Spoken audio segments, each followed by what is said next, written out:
trust you're doing well. The holidays are over. Back to work. Well, today on the AM show for our news review, we'll be having the head of the Center for European Studies at the University of Ghana, Dr. Assasante. And for our big stories, if you had 10,000 cedis, what would you be doing with it in this economy? This morning, we are asking what right investments you can make and what the options are. Some experts will be helping us with that. And also students of Commonwealth and Sabah halls at the University of Ghana clashed with security because they were not allowed to organize a press conference about what the students described as heartless management decisions. Well, we check out the latest development on this and on time with our members of parliament today. Parliamentary correspondent Assasante engages Al-Hassan Suhini, MP for Tamale North. This is a conversation you don't want to miss. Later, you get to share your thoughts and experiences with us via phone and social media, and also the issues that we have discussed here. Do stay. The AM News is up next. I'm Bernice Abu-Baidoo Lansah.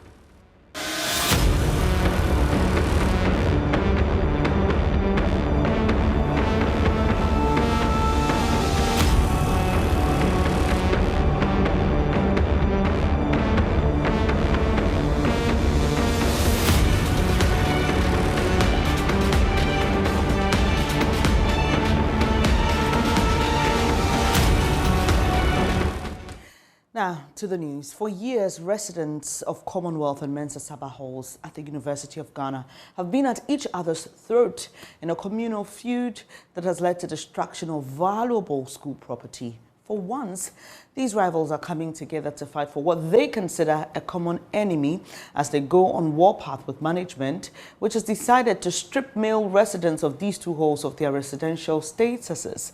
There's more in the following report. Some students of the University of Ghana's Mensa Sabah and Commonwealth halls are on a warpath with the school's management over a decision to revoke their residency in the school. Under a new program announced 2 weeks ago, the university's council said all continuing students in the two halls will lose their resident status starting in the next academic year, which begins on January the 14th. The idea is to quell the persistent violent clashes between students from the two halls of residence. The students planned to engage the media to voice out their grievance, but the management of the university deployed security to stop the press conference from going ahead because they had not sought approval from the school's authorities. We have the right. So are you saying that any student can just walk into the SRC building and start doing anything? Why don't we have a press conference? Why? Nobody is preventing you from having a press conference. Let's not further. People are here. Listen to me. Okay, please, you are in the University of Ghana. Yes. And the University of Ghana has rules. So you don't think that your own interest can override everything? No, you can contact the SRC president. So you call him for us? You need the confirmation. If you don't do that, you won't enter that place. I'm not entering. You're using the phone. You will not be there. Why? Please, let us talk to the one who... The students went outside the campus to try and speak to the media. Here too, campus security halted all interviews.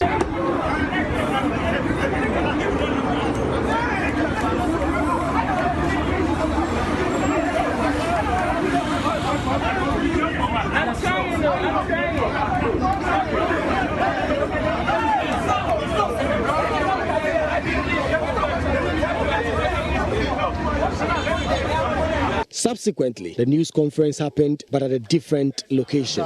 The university management, which fails to provide proper security for students, failed to have conclusive investigations, but has been quick to issue a wholesale sanction that affects all male continuing students in Mensa Sabah Hall and Commonwealth Hall.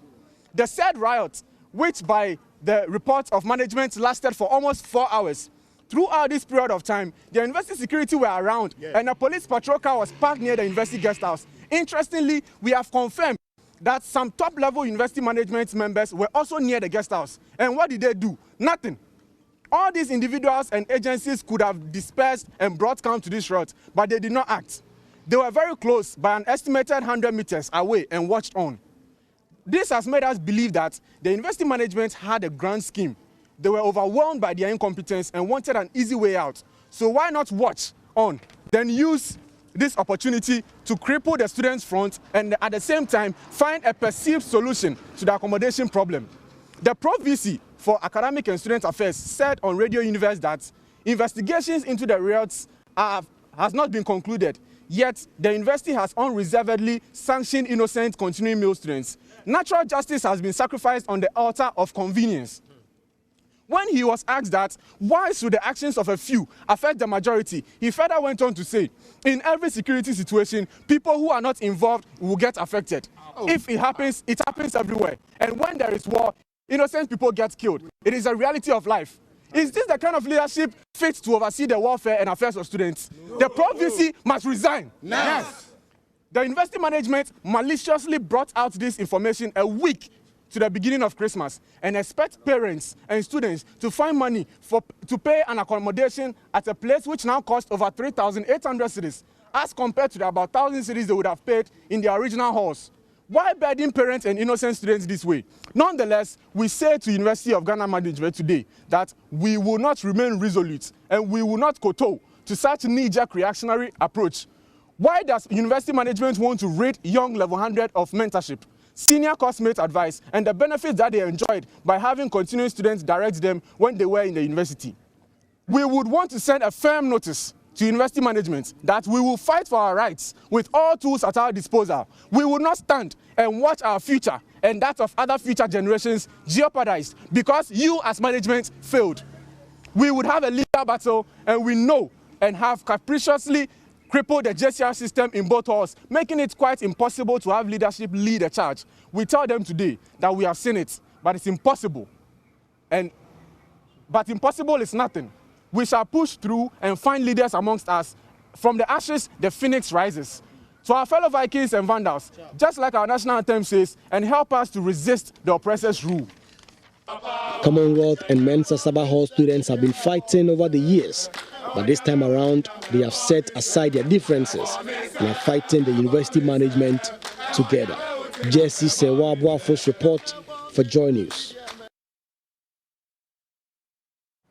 Away from that, the management of the Whole Teaching Hospital in the Volta region has introduced CT scan services to meet the ever-growing demand of clients. The Chief Executive Officer, Dr. John Tampuri, disclosed that the facility's accident and emergency unit would be expanded, among other initiatives, to enhance service delivery. He was speaking at the hospital's 9 lessons and carol service in Ho. The Whole Teaching Hospital is the biggest and most equipped health facility in the Volta region, hence has become a major referral facility. Patients travel from parts of the Greater Accra, Eastern and Oti regions as well as Togo to seek health care at the facility.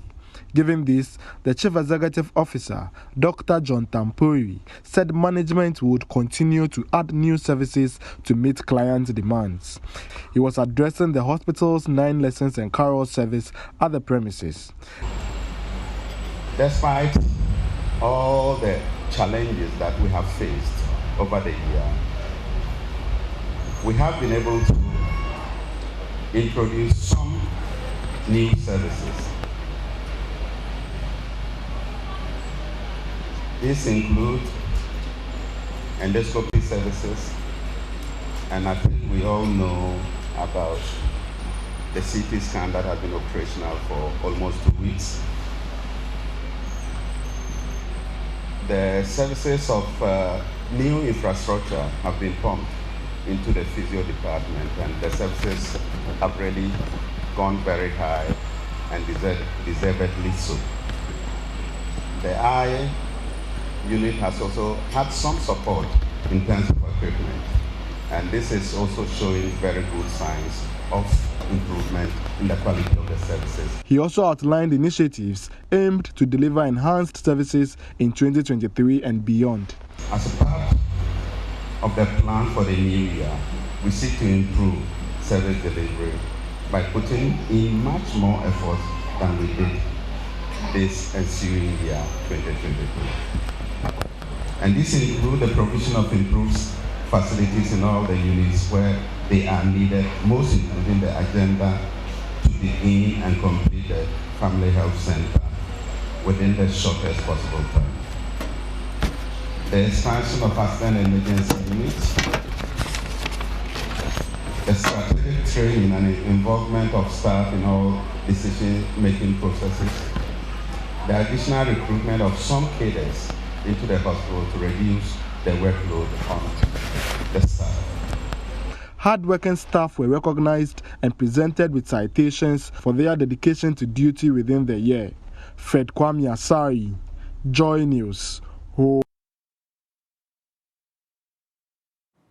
To some news on the economy now, an economist and professor of finance at the University of Ghana, Professor Godfred Bokping, is calling for a raft of governance reforms with the aim of achieving sustainable public financing regime. His comments come on the back of the U-turn by government to include individual bonds in the debt restructuring program. Professor Bokping, who describes the move as unfair, says government must take advantage of the economic crisis to correct the systemic problems that continue to adversely run the finances of the country into a ditch. He's advocating, among others, a reduction in the size of government and the suspension of ex gratia. If our president cannot govern with less than 40 ministers and the other reforms, he should resign and give Ghana a chance. Because it's too expensive governing this country. With a number of ministers and associated costs, state-owned enterprises, new agencies being created, some of them are actually not doing anything. But their lifestyles are loaded on the public purse. We must suspend ex gratia for until 2040. Look, this is a good crisis. That is how I see it. We must initiate certain governance reforms, productivity enhanced reforms, that allows us to guarantee sustainable public finance. Until that is restored, no ex gratia across different regimes, across different political parties. And we must have that conversation and broaden that, and a certain level of wage freeze that allows this country to have fresh start. We must do that. We cannot try to resolve this problem by disproportionately loading it on creditors who through no fault of theirs were only doing the right thing by investing in a safe instrument, i.e. government bond, and now they have to pay this price. That is sad. That is unfortunate.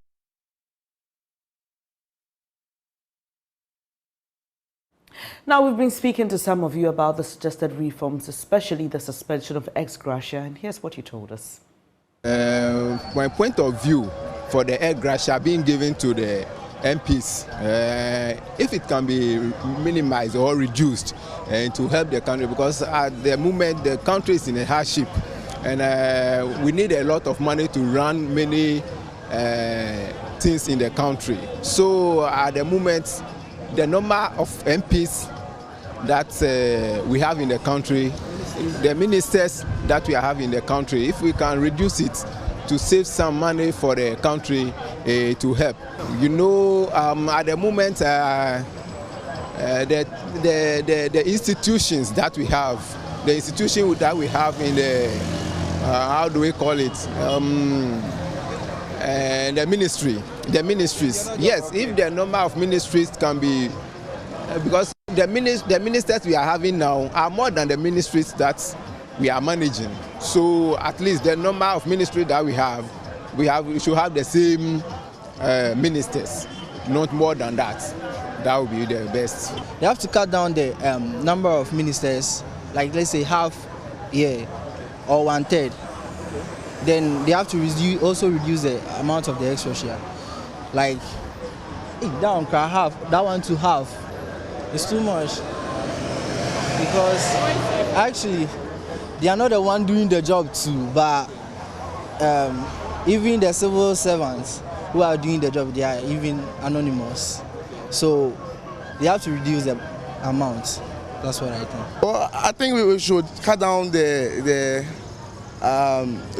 ministers? Yeah, then we should manage how we spend as citizens. Yeah, I think that one will help us.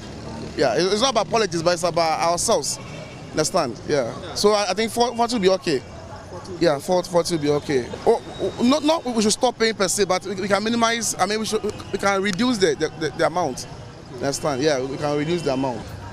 Looking at the number of ministers or cabinet they have, if they should cut it, Ghana can make a lot of millions from that, and that could help save the economic hardships. But if they don't do that, the poor people will suffer. some of the allowances and some of the household amenities that we pay for the ministers to enjoy. Some of them even pick their children from school with the fuel that is supplied by government. All of those things should be cut down. If they give them ex gratia, well, you've served and they want to give you 1 or 2 compensation. That one, I think, is normal. But those kind of benefit they get, somebody can just pick the child right from school and all with the fuel that is supplied by government. And that is what I think that shouldn't be done. Now, the National Peace Council is demanding tougher sanctions against 2 radio stations believed to be fanning ethnic tensions in Bawku. The latest violence over the weekend has claimed some 7 lives at least, leaving many others injured. Many residents are reported to have fled the hotspot amidst fear of reprisals. Chairman of the National Peace Council, Reverend Dr. Ernest Edujemfi, is asking the National Media Commission to rein in the 2 radio networks to de-escalate the growing tension in Bawku. I'm trying to make sure I construct roads for the people of Bawku, provide them with water, give them necessary electricity to be able to do their daily activities. Apologies, earlier there you heard the MCE for Bawku. Away from that, a 47-year-old musician in the Bunu regional town of Winchi is asking for more attention to be paid towards developing and showcasing traditional African music. Adams B. Jabate believes traditional African music is worth doing compared to foreign ones or foreign genres. According to him, it's time stakeholders in the music industry begin to do things that will encourage the younger generation to explore traditional genres of music. In the following reports, JoyNews' Nesta Kafia Juma tells his story and how he's using traditional music of the Banda people in the Bunu region to whip up the interest of the youth.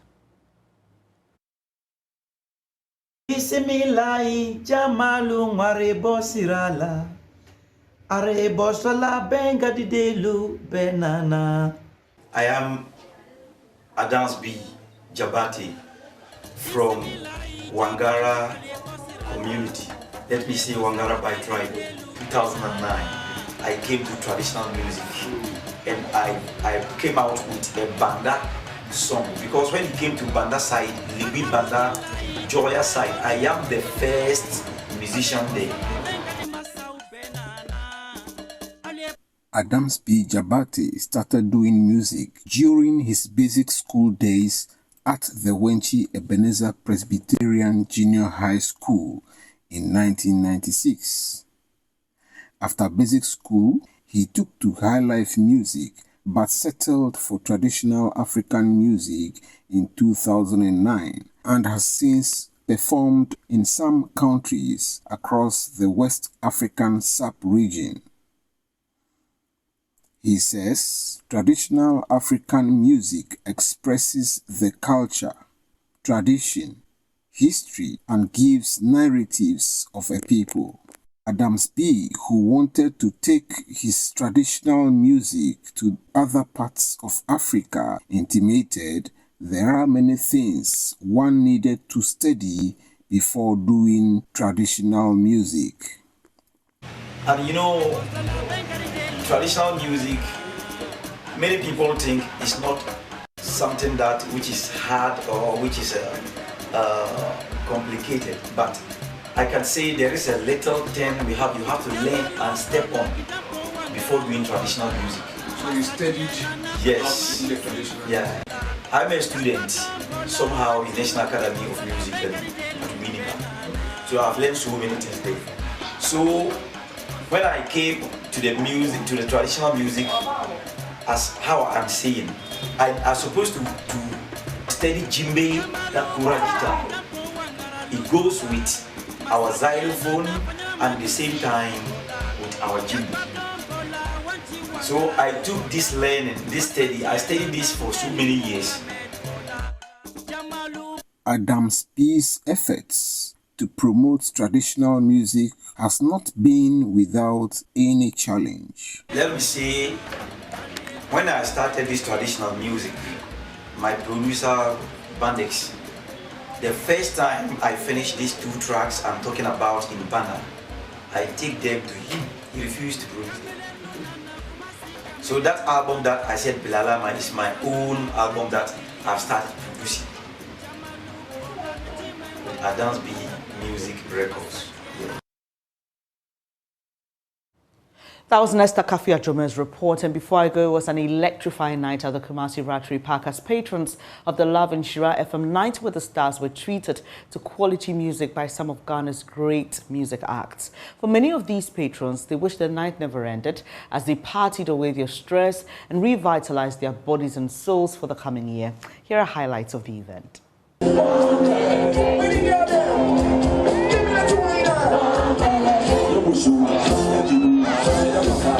A night of unstoppable 6 hours of music performances from some of Ghana's great artists. With their soothing tunes, Jackie opened the night with some of her great hits. Calling the man with the best contemporary lyrics for love, and you won't be wrong, Akwabwa Jr. rekindled love at the night jam.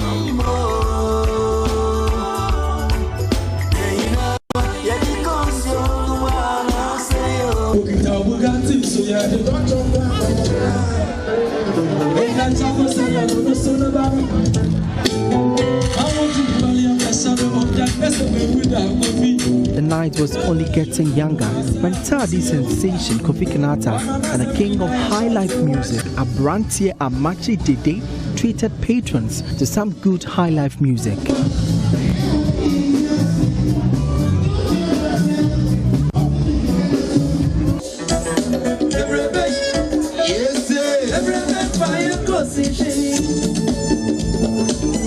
Ladies' favorite, Kwabna Kwabna, gave the ladies a special treat. Then came the icing on the cake, Samini electrifying the audience with local dancehall music.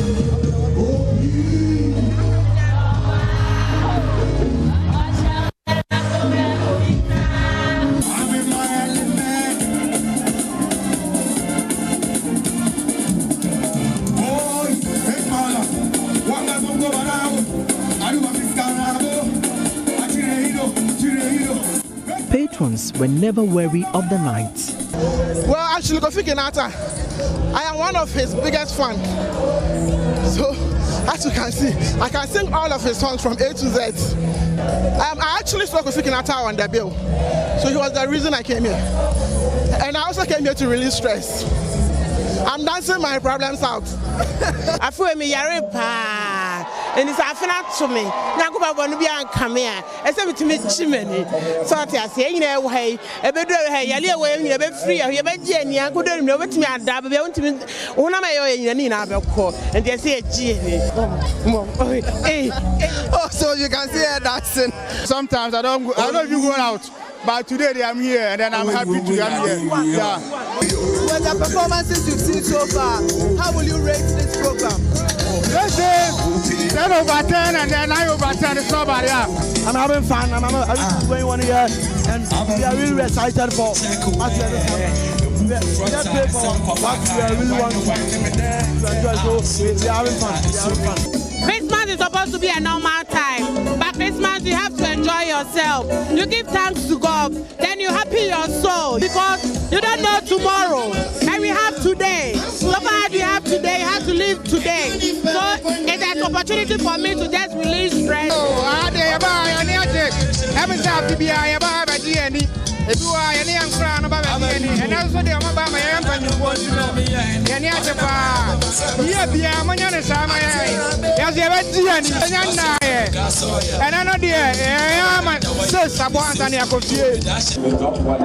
The performers were overwhelmed by the numbers and the reception at the event. Kumasi is always lovely. Kumasi is always like home to me. So thank you so much. Kumasi is amazing, and I owe a lot of gratitude to Kumasi people. The support, the love, it's overwhelming. You get it. Look at if you watch the crowd, the way they were singing every song after song. I mean, what else do I want, or what more can I ask for? You get it. This Assasante Makwabwa in the building. The energy level, Charlie, is very massive. Big ups to those who organized the show. Yes, sound, everything is on point. Yeah. For many of these patrons, it was a night well spent. For JoyNews, Emmanuel Bright Kweku reporting.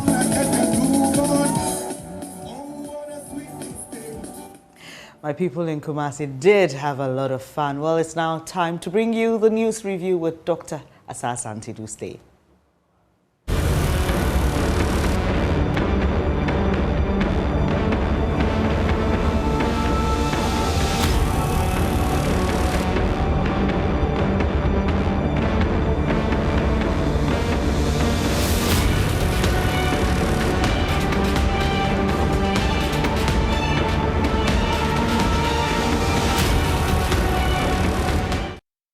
A very good morning to you once again. It's now time to bring you our news review with Dr. Assasante with the University of Ghana. Hello, Doc. Good morning to you. How have the holidays been?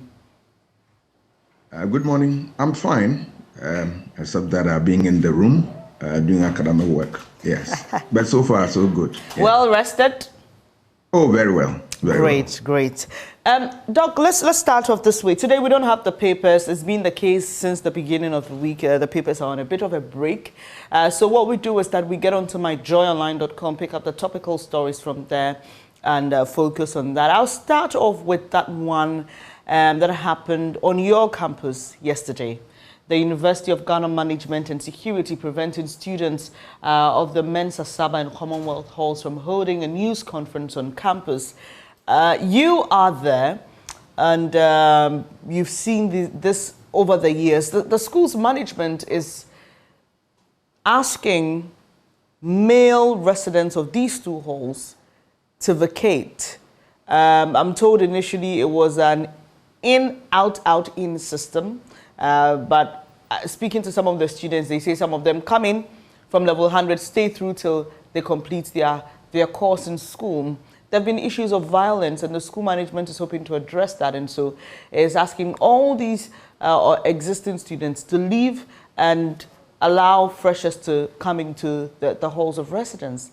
It's problematic for the students. They say, for example, that according to the school's management itself, investigations have not been concluded, and so on what basis is it asking these students to leave the place, and why are persons who were not involved in the recent clashes that led to the destruction of property being punished for the actions of what they refer to as a few?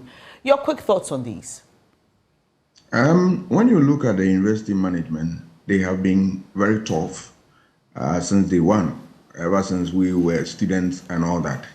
And their decisions are mostly informed by committee work and all that. So it's not an ordinary decision. I want the public to know that. For the university, for them to take a decision, it takes a very serious action. They get all, a committee together and they do a lot of stuff. Let me put it that way.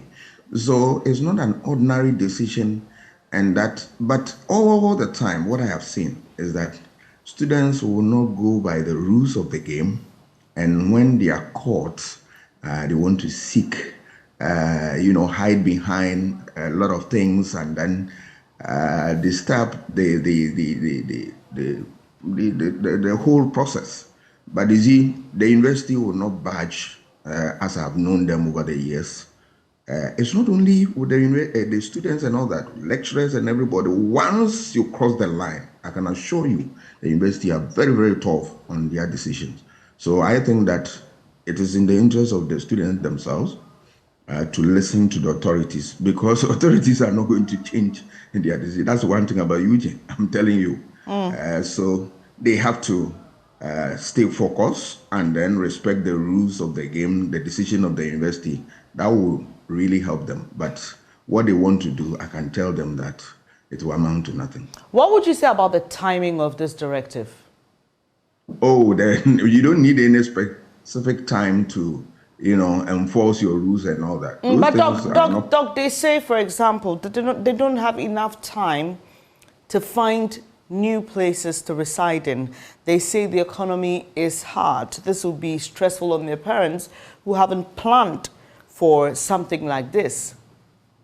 But you think if you breach any rule and you are going to be sanctioned, they look at economic conditions and all those. I mean, no. Yeah, fair enough, Doc. But these people say, according to the university, investigations have not been concluded. Not all the students were involved in the violence. How about that?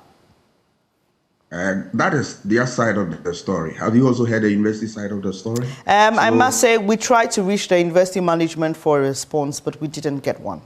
Yeah, but it doesn't give us the power to conclude that that's the end of the story or end of the route. There's always two sides to a story. You heard the student story. I will urge journalists to go and get the university side of the story so that you can make a balanced, argument. But what I'm saying is that for the university, I can, not because I'm an officer of the university, their decisions that they take, they reflect on it critically a lot. So I believe that the students, it's in their interest, I would say again, to respect the rules. And out of that, I think, maybe they will find a way out. But if they want to go ballistic or they want to rise up against the authorities, I'm not sure it's going to yield anything, because for the university, once they take a decision, they are not going to renege on that. Yeah. Thanks for appealing to us, but I would also like to appeal to the university management to be forthcoming with information when journalists reach out to the institution for its side of the story as well. So what advice would you give to the students? I'm sure some of them may be under your supervision, and what would you like to say to them even at this time with regards to this? I want to tell all students that university rules are clear, and that's why they are spelled out in the handbook given to each student. So whenever there is a problem, you have to know where to begin and exhaust all the processes and all that, and then be careful that you don't cross the line. It's not only the students, but lecturers themselves. I'm telling you, you are careful, because once you cross the line, it's over. So I want them to be very careful, read the handbook all the time, and acquaint themselves with the rules governing their study there, their stay there. And that will help them, all right? Yes. Right. Doc, another issue I'd like us to look at is in the education sector. Yesterday on the AM show, we had some guests assess the performance of some ministers, key amongst them was the education minister. Government has reintroduced the quota system for colleges of education for the 2022-2023 academic year. Now, according to the list released by the Ghana Tertiary Education Commission, that's the GTEC, a total of 12,000 prospective teacher trainees are expected to be admitted into the 46 colleges of education for the academic year. In a letter to the National Conference of Principals of Education, the Ghana Tertiary Education Commission outlined the list of colleges with their respective admission quota for the academic year under review. Now, during the John Mahama administration, just a bit of background so that we understand what's happening. The payment of allowances was scrapped, and there was the introduction of student loans. In December, then Deputy Education Minister Samuel Okudzeto-Ablakwa said the abolition of the teacher training allowance increased enrollment. Now, we know that there was the reintroduction of the teacher trainee allowance by this government when it assumed office, and then the quota system was taken off. Now it's been reintroduced. For many people, there appears to be a lot of inconsistencies in the education sector. We try our hands at one thing and then we go the next, and so there are those who have recommended strong policies that allow us to do things for longer periods of time. Your quick initial thoughts on this, Doc? What I've observed over the years is that the issue of policy is gradually becoming a problem for governments, and for this matter, this government. You need to have a very constant policy that you review from time to time, so that whatever there is in terms of problems, you'll be able to identify them and address them head on. But that type of knee-jerk policies, just to, achieve some political ends, doesn't help anybody. Policies are meant to deal with problems of tomorrow. So before you trigger any action, before you embark on any policy or you introduce any policy, you need a careful reflection. You think through it, identify the problem, begin to know which one that government has the resources to address, and then you begin to introduce it, and then you observe, monitor, and finally you evaluate and see whether the policy is worth maintaining or throwing it out. All right. Once you don't do any of these things I've said, you are likely to be confronted with a problem that will undermine the quality of education, a problem that would affect even the sustenance of the problem, the policy. So I will urge government that yes, policies are good, but they should be the one that will stand the test of time, because every policy has futuristic purpose. All right, is it a policy that will help the dealing with future problems? Because policies are nothing but problems of the future that we are dealing with them today. So it shouldn't be a policy that introduces another problem in the future. Then that becomes, problematic. So I want government to reflect on these things and all that. And my advice to politicians is that you don't come out with a policy just to win votes and all that, but that a policy that will address our problems head on. Doc, in May 2017, Professor Kwesi Nyanka, he was then Minister of Education in charge of tertiary, said the quota system was not going to be introduced, but he cautioned that all applicants, eligible ones, must be given the opportunity to enter our training colleges here in Ghana. I want to believe possibly a review has reintroduced this quota system. What should this mean for the free senior high school program, which is this government's flagship program? There are those who have said, look, you can't continue this way. Students do not pay for anything, no food, no water, no accommodation, everything is free. Should we begin to review the free senior high school policy? There's no doubt that the free senior high school program is very good. It's a good one. But we have what it takes to sustain it. That is the million-dollar question you and I have to deal with. And of course, the real question is before the government to look at it. People have said, people in the industry have given all manner of ideas, but it is yet for government to look at them and handle them very well. So I expect that all that have been said, by now, they've been able to enumerate them, put them together, and they are reflecting so that they will come out with something meaningful. I have no doubt that the policy of free SHS is a good one. It has brought smiles on the faces of parents and whatnot.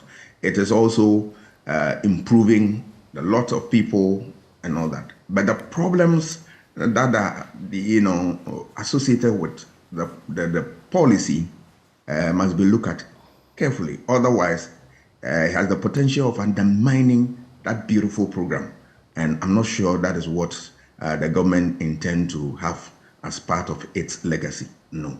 So I think that because the government attaches importance to this policy, in the same vein, I urge the government to also look at how possible they can review it so that it will serve the purpose for which it was introduced. Right. Doc, it's the last Tuesday of 2022. We're looking forward to a new year in a matter of days. I would like for you to look at the major political highlights of this year. Let's start off with the two major political parties, the NDC, the NPP. They both elected new executives. Your quick highlights on these two. If you look at the political parties always trying to elect their executives and all that, yes, nothing wrong. But I always want the political actors to know that it is not just electing people, but people who will be able to do the work for us, people who will be able to deal with our problems. Going to occupy a political office is not just to go and fill the space. It is to make sure that you have already identified our problem. If not, you are very close to identifying our problem, and then you have what it takes to address the problem, than pushing the problem to society and whatnot. That is one thing that I expect political actors to have in mind. And two, that we should move away from self-glorification, that this party has done A, B, C, D, this leadership was able to bring this. There's nothing wrong trumpeting what you have achieved, but that must be put at the background. What we want is that every day we are confronted with new problems.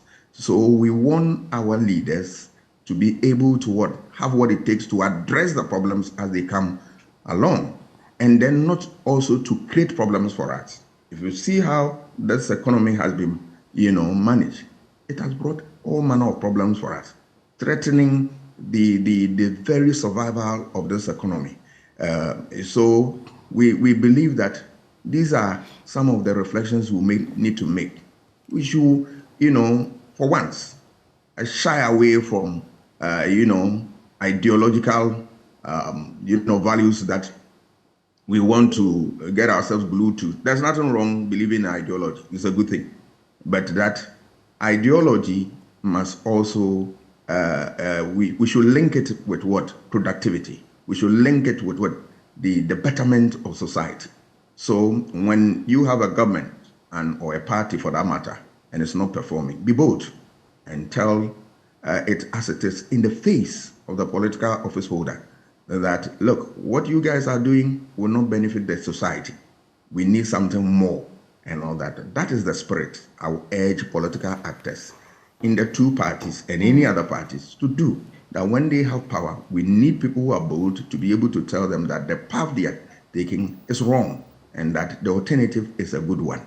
It doesn't undermine anything, but rather you energize the political system and make your party better in the eyes of the public. We should also know that power is transient, that from time to time, you lose them through renewal processes in elections. And that if you get power, the best you can do is to manage it well so that you address the lingering challenges of society. If politicians become oblivious of the fact, I'm sorry to say that a time will come that people will take them for granted and they will vote for even novices to occupy public office, and it doesn't help anybody. I believe that the political parties that we have, they have what it takes to make sure that we all live and live happily, and that we are able to achieve our dreams, not even full, but to a large extent, if we are able to meet all our aspirations, we are good to go. And let us also remember that we owe it as a duty, as a citizen, as citizenry, to be able to support our state, to be able to deliver on its promise. We owe it as a duty, a legal duty, and also as a moral duty, that what we need to do it well. And checking our responsibilities will not support any meaningful government. And that we must remember that we have no country except this country, and that we are ready and prepared to help and build it for ourselves, not for any other person. Doc, next year is going to be quite intense politically. We expect that some flag bearers, at least for the NDC, will be elected. Looking forward to the major elections in 2024. What are your expectations? I want the political actors to know that looking for power, it doesn't mean that you need to destroy this country in order to build. If anybody has that theory, he must be quick to take it off his mind, all right? So that you don't do anything to undermine the status quo. Just make sure that you have the right manifesto that addresses our problems, that even has there is a vision inbuilt in there for us to know and follow, that this is the direction you are taking the country to if given power. And then we also want the political actors to also have messages that resonate with people, messages that also address our problems, and messages that we can, put a finger on and know that these are messages that really will stand the test of time. And based on that, we as the voting body will go and vote based on this. We should not be moved by material things that we gain from from elections and then undermine our own future in the electoral process. What do I mean? People accept, hampers, gifts, and all that. And the very important decision that they need to take in politics, that is voting, and voting effectively for people who have what it takes to lead us. We throw these things away and then accept gifts and whatnot. These things do not help us. We'll come back to have leaders who have nothing under their sleeves to share with us. And at the end of the day, they create problems for us. They run through the window to the IMF and World Bank and whatnot. And then we become the ultimate losers. We must be very critical in these things. And that don't pander to anything. Let us be bold, firm, and take those decisions, reflecting upon them thoroughly. Once we do that, that should, dovetail into the process where we have the enabling environment. We have always trusted our security, despite the fact that sometimes they have few problems here and there. It's a normal human institution, we expect that. But we must also help them so that they protect us and support us throughout the campaign period to elections and beyond, by making sure that we make their work less difficult. More often than not, you see political actors create problems for security. Sometimes I pity the security officials that they become helpless. They are caught between the devil and the deep blue sea. You see political actors at the opposing side, putting them in a very difficult situation. Let us not create that situation for our security people. Let them do their professional work so that at the end of the day, we all will come back and look at what they have done. And then if they are wrong, we can correct that. It is important. So let us all help to create the enabling environment. But much responsibility lies on the incumbent government, that they need to set the example by making sure that the environment is devoid of, fear, tension, and all that. We don't need that in an election. They should create the enabling environment. Other political actors should make sure that we have such environment existing so that we'll be able to go and exercise our franchise peacefully. What we saw in 2020 election, especially the shooting that claimed 8 lives, I don't want, and I'm not alone in this regard, every Ghanaian doesn't want any human blood to be spilled in order to win power. That is a blot on our political exercise. We don't want a repeat of this. We don't want. So we urge everybody to comport themselves, and then want the security agents also to work within the framework of the law. We should be able to stand firm and correct these things, because people are looking at our democracy. They are measuring it and all that. Anything that will bring a dent to our democratic process, the Constitution arms us with the power to resist that and make sure that through the legal means we right those wrongs and protect this democracy, which in my view has served us very well, despite the fact that we have some lingering challenges. But for me, that would take us to the promised land. And above all, I want us to know that after elections, life continues. People after election urging their supporters to those who have lost election to hit the streets and all that, to create problems for our society. We should shy away from that. These things are not the qualities of democratic persons. No. If you lose election, accept defeat and abide by the rules of the game. If you think you cannot accept defeat, the courts are there and they will be able to manage that conflict for us peacefully. But taking the law into your own hands and you believe that, look, the only way out to urge people to be in the street, the only way out that you urge your supporters to go and vandalize state property, electoral materials and all that, the only way out that you want to do is go and undermine the whole electoral process will not help anybody. And that we should be bold to resist all those temptations that are likely to plunge our country into difficulties. We will not support that.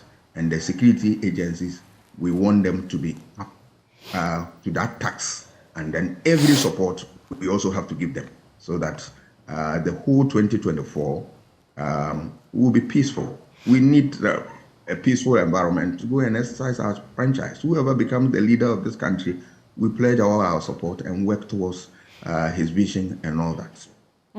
Finally, Doc, at this time of the year, people reflect, they take stock, they take their New Year resolutions coming into the year and try to take out those that they've been able to achieve and the ones that they may have to postpone to the coming year.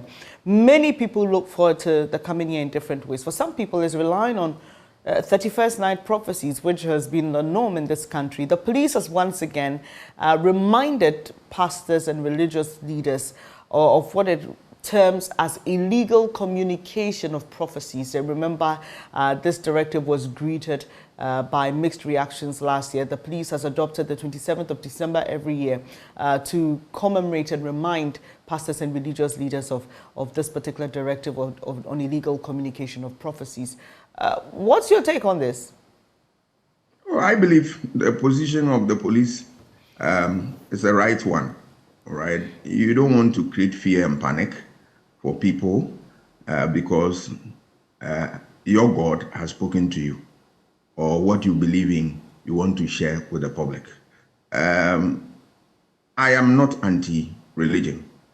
I believe in what I believe in, and I think that is the case for everybody. But that whatever you believe in should not undermine my survival, should not threaten me, and all that. That is the spirit that I want people to work with. And then we should also, yes, in spite of the fact that we are religious animals, but we should also know that the world was created not through religion. The inventions we see and all that, it's not through religion and all that. It's through hard work, by dint of hard work. We need to work. We need to imagine and create. Development is the basis of imagination. You just imagine, you think through critically, you create, you sustain, and then you move on. That is all. Yeah, the religion will come in secondary to support you and all that. But if you don't apply your own self to it, I'm afraid the religion becomes empty. All right. Let us build on that spirit, the spirit of thinking, imagining, creating things for ourselves. These days, if you look around, you see creativity around, and that is what we should emulate and then help build our country. There are a lot of things we need to sit down critically and think about them and find solution. And always you see a section of our people, they believe that yes, prophecies will help them, that it's religion, that is the way and all that. I'm not anti-religion, I've said it. But I believe that there is a practical aspect to our life, that the problems that will confront our society, we need to be critical, think about it, and then address them head on.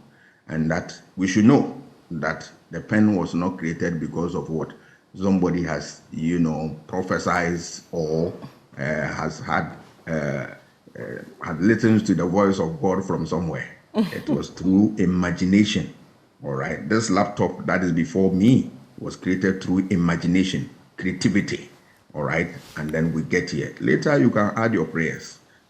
We should look at other examples of the world. There are places where religion is secondary. They move on.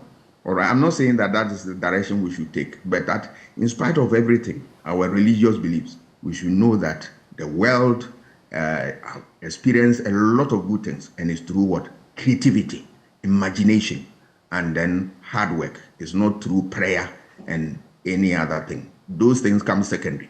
And that if you want to rely that as your primary focus, I'm afraid we will fail. Let us take that advice and then help build our society. You see people getting prophecies and they are so worried. And they want to even end their lives and all that.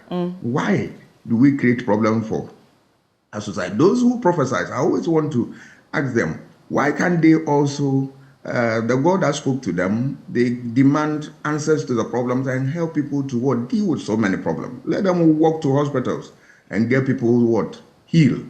Let them get to places and then create, something that will help society. And then that fear, that panic that is associated with such prophecies, I believe that they should reflect on that and then do as the IGP is saying. It will help all of us. If the society is without fear, panic, and all that, we have that framework of mind to work and support us. I'm sure that is the whole IGP's call, that let us apply ourselves to the problems that confront us, and let's deal with that. You can pray in your room, you can do whatever you want to do, but don't come out and scare anybody. And that, I believe that is a good call. We must heed to that. It will help us. It will help us a lot. But let's think that the things that will bring about development is far away from prayers and other things. It's about creativity. I read a book and the author is saying that development is nothing but what? Imagination. Let's imagine, let's create. Look at the way people thought of a problem walking from Bolga to Accra. Somebody developed a car. It's imagination.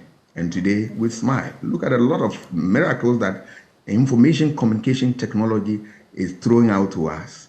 It's out of what? Imagination and creativity. Religion comes in secondary. Thank you for your time this morning, Doc. We are really grateful that you join us every morning and every week, every time that we call on you here on the AM show. From my team and myself, we say a very big thank you to you for all the times that you spent with us and wish you the best of the coming year. That's Dr. Assasante. He's a political science lecturer at the University of Ghana, Legon. Coming up shortly is AM Sports, and much later we'll delve into our big stories.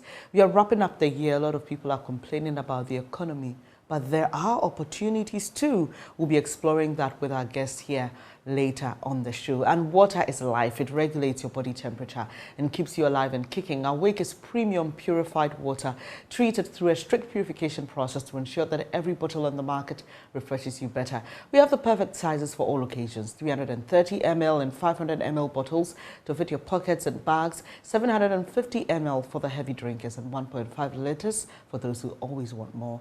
We've introduced our special 19-liter jar for offices and homes. Now you just need to stay awake with Awake purified drinking water wherever you go. Come on, grab a bottle of Awake water and get quality hydration. Awake purified drinking water, one for life. Remember, for every bottle you purchase, an amount is donated to the National Cardiothoracic Center. It's produced by Casa Preco. For bulk purchase, please call 026-235-1251. This advert is FDA approved. AM Sports is up shortly.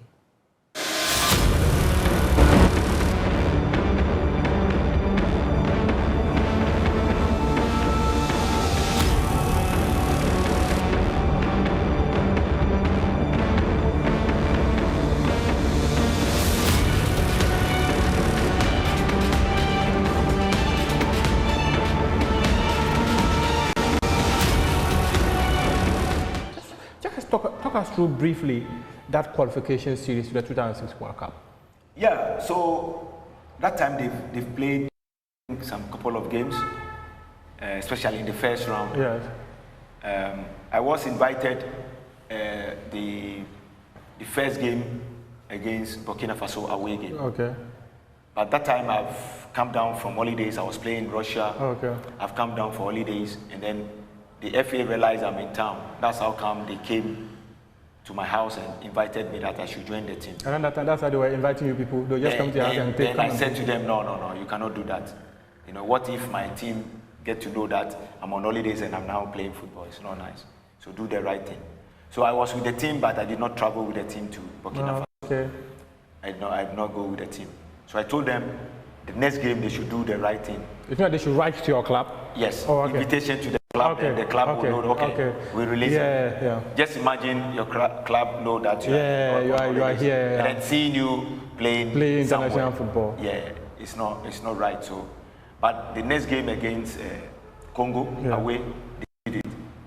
The invitation came in and I came. So that was my first game for the. Was it the away game? The away game against Congo. Okay. Which I had a good game as well. You know, it was. I think I assisted for that goal.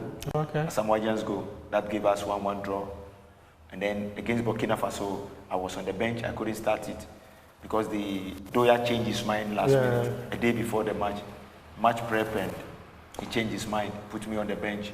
We won the game, went to South Africa, which is a very big game. Yeah. So that moment, after we beat Burkina, we were close to South Africa. Yes.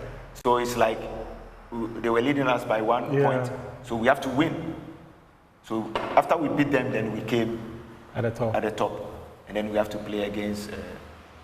I remember you played Uganda too. Uganda. At Baba Yara. Yeah. Yes, and then Ghana won 2-0 or something. Yeah. After South Africa, we played Uganda. Yes. And Uganda game, they told us, oh, if we beat Uganda, we've qualified. It was 2-0. I remember. After we beat Uganda, we were jubilating, and all of a sudden they told us, hey, we have to beat Cape Verde. Cape Verde.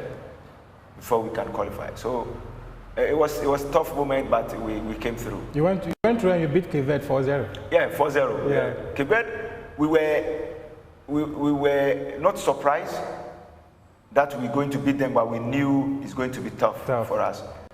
The reason is the pitch that we're going to meet, because you know that time we went to football. And that time Cape Verde did not invested well in their game.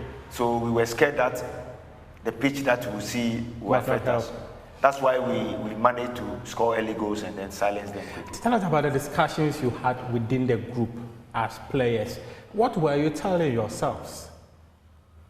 Yeah, for us, we knew Ghana have been craving for the World Cup for a long time. Yes. We've had a lot of good group, but they couldn't qualify. Yes. We've been very close with Abedi Pele's group, but it did not happen. So after we beat South Africa, that's when we had the belief that, okay, we can do it. Because at the moment we are at the top, we have to win all the rest of the games. Yeah. We know if we win all the games, we are gone. So it's in our hands now. So for us, it gave us a lot of motivation, huge boost for us to qualify the nation. Because we know Ghana is a football nation. Other North African countries have been there. Countries that we won the Nations Cup 3 times before they even came. They've been there several times. And even Nigeria was there. And you know Nigeria, Ghana. When you use the word even, Nigeria. Exactly. Nigeria was there. So that alone, we also have to be there. Yes. You know, so that gave us the motivation, and we know that we have to do everything possible to qualify it. And I was very happy or privileged to have a wonderful team around me. Because the love that we share. You know, I always say that we are not the best group Ghana have ever had, but we love each other. You know, we love each other. And you know, how can people love each other like that? Yeah, this is it. We've been friends before we even met in the national team. When you look at Michael Essien and Sule Mutare, they've been friends when they were playing for Liberty Professional. Yes. If you look at myself, Stephen Appiah, from childhood. And you were the quartet. Exactly. So you see the coordination. I do recall, was there some game like this, was it against Congo or something? We're watching on black and white television. You gave a very long pass, diagonal pass to the other end of the pitch, and Stephen Appiah trapped the ball, and the whole place clapped. I do recall that. It comes automatic, you know. So like I said, if you love someone, everything you have, you share with the person easily without thinking. So that's what our strength. So what kind of a leader was Stephen Appiah for this group? Oh, he's someone that wanted everyone to be on the same platform. Oh, okay. You know, he doesn't own anything. You know, we have leaders that will be like, oh, I'm the leader. I'm the leader. Stephen Appiah, he makes sure he gives responsibility to everyone. Everyone on the pitch. To own it. Even off the pitch. You won't see Stephen Appiah addressing the group. You won't see him addressing the group. He believes Essien can do it. He believes John Mensah can do it. He believes I can do it. So most of the times, even calling management meeting is not part of it. Really? No, it's not part of it. We do that. He will be there, and we will do it for him. Yes, that's Stephen Appiah for you. Laryea Kingston speaking to us here on a Prime Take, and it's been quite an interesting conversation so far. I know one thing that got me laughing the most was the Chinchinga aspect. Because for you to rub the Chinchinga to go and buy Kinky shows that there was something somewhere. But Laryea, I will come to the Black Stars participation in the 2006 African Cup of Nations, where you and your mates were not able to have the best of the tournament. But before that, tell us briefly, how did you get to Europe? Yeah, so this is how I got to Europe. The agent, and I will not say he's an agent. The man that took me from Ghana is not an agent. Oh, okay. You know, after under 17 World Cup, most of my colleagues, they signed professional contracts. Yeah, they're gone. I did not get anything, even the U20s. Domenico Ricci tried to send me to Italy. Went to Venezia, playing for their youth. Yeah. Finished my medicals, everything I have to sign, and Richie said I should come and play the U17, under 20 World Cup. Thinking after the 20 World Cup, there will be a bigger offer. Bigger offer. I came and things doesn't work well, and then Venezia too have signed another player. Oh. So I lost that opportunity. So I stayed in Ghana, playing in the Ghana Premier League. But this is what happened. I forgot about everything and then focused on my game, because I know at the right time I will have that opportunity again. So moved from Olympics to Hearts of Oak, and that year I said to myself, I'll give everything out, and I believe with Hearts of Oak can push me in the What was your career with Hearts of Oak like? Yeah, it was very short, but the impact I did, the impact I made was huge. So that's how come Hearts of Oak fans embrace me. Yeah. My career with us was very short, because I played one full season with them, one league with them. My second season, then I have a loan spell in Saudi Arabia. Okay. I went on loan, came back, and then I had a chance to go to Israel. So with me with Hearts season, it was just 2 seasons I'm out of Hearts.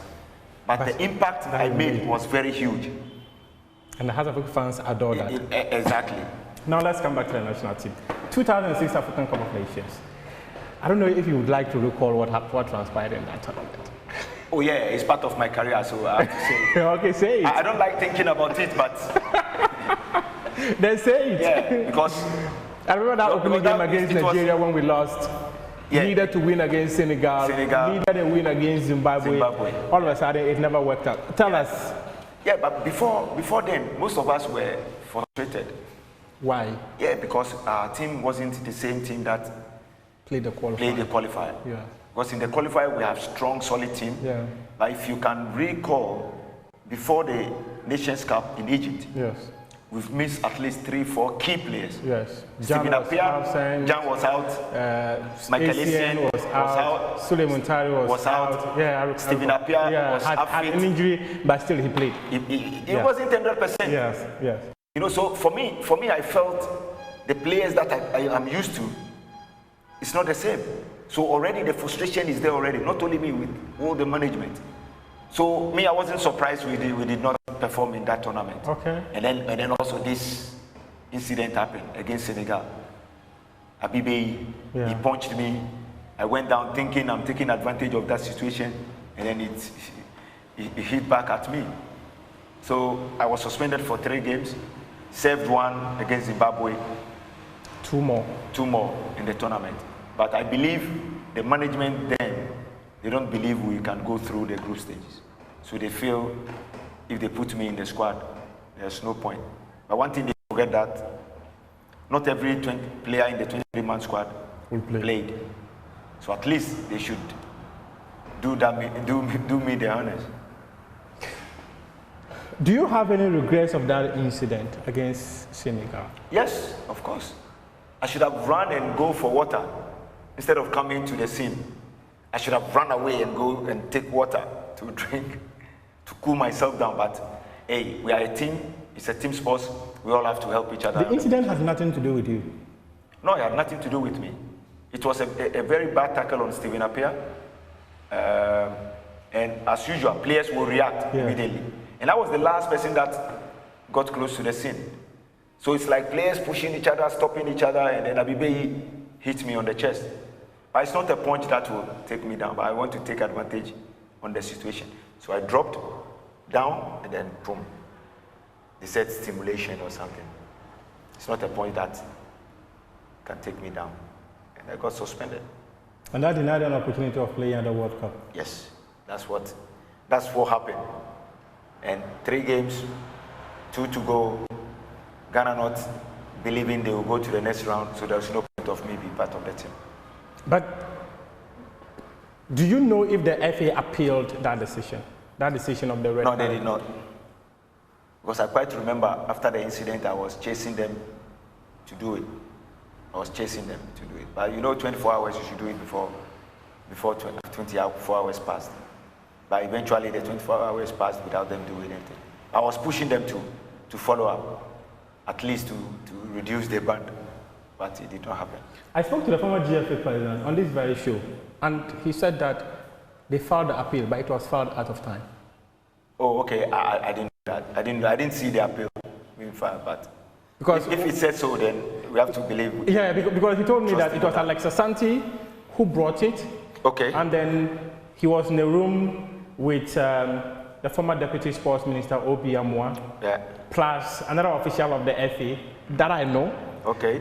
But he said, okay, Alex, you give it to him to file the appeal. So they went on to do other stuff. When they came back to ask him whether he has filed the appeal, he had forgotten. It was too late. You have forgotten, right? Oh, okay. But that's human error. It's part of the game. But a human error denied you an opportunity to play at the biggest stage in world football. Yes, I know, but that's life, you know. It's life. You never know. Maybe if I'm in the World Cup, I won't be sitting here now. Briefly, the 2010 World Cup that you were dropped was a surprising thing that anyone anywhere could have thought of. Yeah, that's what killed me. It killed me because in my mind, I've made my mind that after that tournament, I'm done with the national team. That's going to be my last tournament or my last game in the national team because I believe I was aging and I believe I need energy to focus on my football club career because I know I've done a lot for the national team. So after that tournament, I've achieved everything that I want to achieve as a player, the World Cup. And let me focus with this few little energy that I have. Let me focus on my football club career. So that was the mind. And also, my contract was running out with Arts. Yes. 6 months in my contract. They were offering me a contract, but they want a pay cut. Yes. Because their budget has dropped. So they want me to take half. And I'm thinking, if I go to the World Cup, one game in the World Cup can raise my budget up again. So I was waiting to go to the World Cup and then make a better offer. I was dropped, came back, and that contract did not come again. You were demoralized, isn't it? Oh yeah, I was. At some point, my wife had to follow me everywhere in the house. When I moved from France,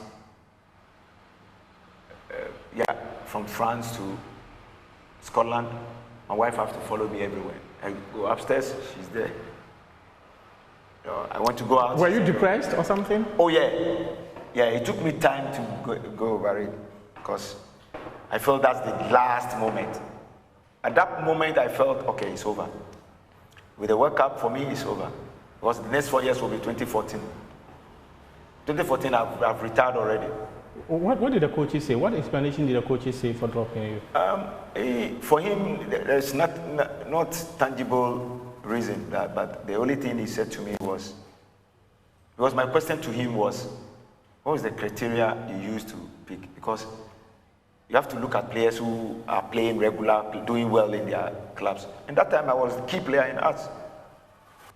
Talk about the qualifier, I was key player in the team. Yeah. But I know the coach maybe he took me out because of different reasons. Because of different reasons, but not talking about performance. And what would have been that reason? I don't know. I'm still waiting to find the answers. I'm still waiting to find someone that will come and tell me because of this you were dropped. Because looking at the squad that we have, 23, there's no way you tell me I cannot make into the 23-man squad. And he said, okay. The other thing that he said was, you remember there was a Nations Cup? Yes. Before? The 2010 Nations Cup in Angola. Angola. He said most of the senior players caused problems because they were not starting the game. And he is thinking, he has so much respect for me to be on the bench. So the best thing for me to be out of the squad. But he took Steven. He took Steven, yes, exactly. So that's the question. That explanation cannot suffice. That's the question. What was your reaction when he told you were not going to be part of that squad? I was disappointed. I was disappointed. I was disappointed. And I quite remember the management were addressing me that, oh, there are more games. You know, the normal... Yeah, more opportunities to come. Yeah, more opportunities. I said, no, I'm not a small boy anymore. 2014, no way. 2014, no way. Did you bang a door on them? Yes, I did. I did. I was shattered. At that moment, I was like, I don't see myself doing anything else. Like, I don't know what was going on. And you know, when you talk about this situation, trust me, my walk to that meeting room, I could have died on the way, because it was like 10 p.m. in the evening. That's when they called me a meeting. And automatically my mind was telling me, no, there is something wrong. I got in and I saw like a bunch of people there. In who was in the meeting? Oh, I can remember about 4 or 5 of them.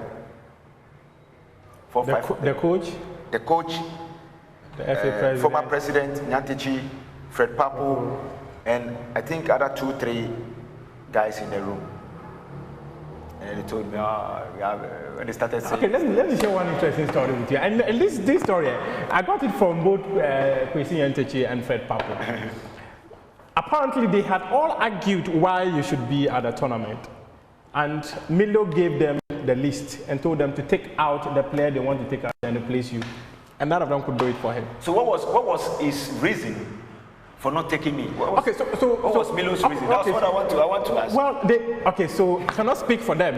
Yeah. But based on what they told me, because this is on record, based on what they told me, Milo had suggested that if you were going to play, you were going to play through the right. Yeah. And the only place he could find a place for you was in the middle. In the right, he said he had Nkum and John Pencil for the right. Fullback. Well, right fullback. And then right. No. If you're going to play the right side. And all then those players. Sorry to cut you. All those players you've mentioned, they are right fullbacks. But they are not wingers. And even in the tournament, he used Nkum. And you see what happened? Maybe he needed someone who could cover up for John Pencil. Come on. Yeah, okay, you're a coach. So some of these things you can appreciate. Come on. Right fullback and right winger are different things. Okay, so the quality that I have, that's what I've used to help him, Milo, to achieve a lot of games, to win a lot of games. It should come out clean and say, okay. Because this explanation came from Fred Papu and the Milo should come out clean and tell Ghanaians that he want me to sign with his agent, and I did turn it down. Milo asked you to sign for his agent and you refused? Yes. From what you are telling me, that he gave the list to them, okay, to the management, and said, okay, remove anyone from it and put me in. That shows that he had something against me. Because he offered me for his agent, and I turned it down. Did you tell the FA this? No. Why? No, I didn't. Why did you not tell them? I felt it's not necessary. It's between me and him. But for what you are telling me now, that he gave the list to the management and told them to take whoever they should take out. You can't tell me that 23-man squad you took to the tournament. I cannot fit into that system. No chance. No chance. No, I'm quite surprised to hear this. So are you suggesting that most of the players that Milo accepted to go to the World Cup with them, some of them agreed to sign for his agent? Most of them, especially the younger ones that made the team. If you go check the background, they signed with Milo's agent. Yes. Most of those players signed? Yeah. Like how many? Oh, a lot. Especially the younger ones that came through. Especially the younger ones. Okay, because if you talk about the younger ones, I can talk of Nkum, I can talk of Jonathan Mensah, Andre Ayew, Dominic Adia. Yes. All those boys, they were Milo's agent. I forget his name. I met them in Egypt. Myself, Milo, and him met them in Egypt. He was talking about Blackburn deal. So I have to sign with them. All I did was give my agent's number,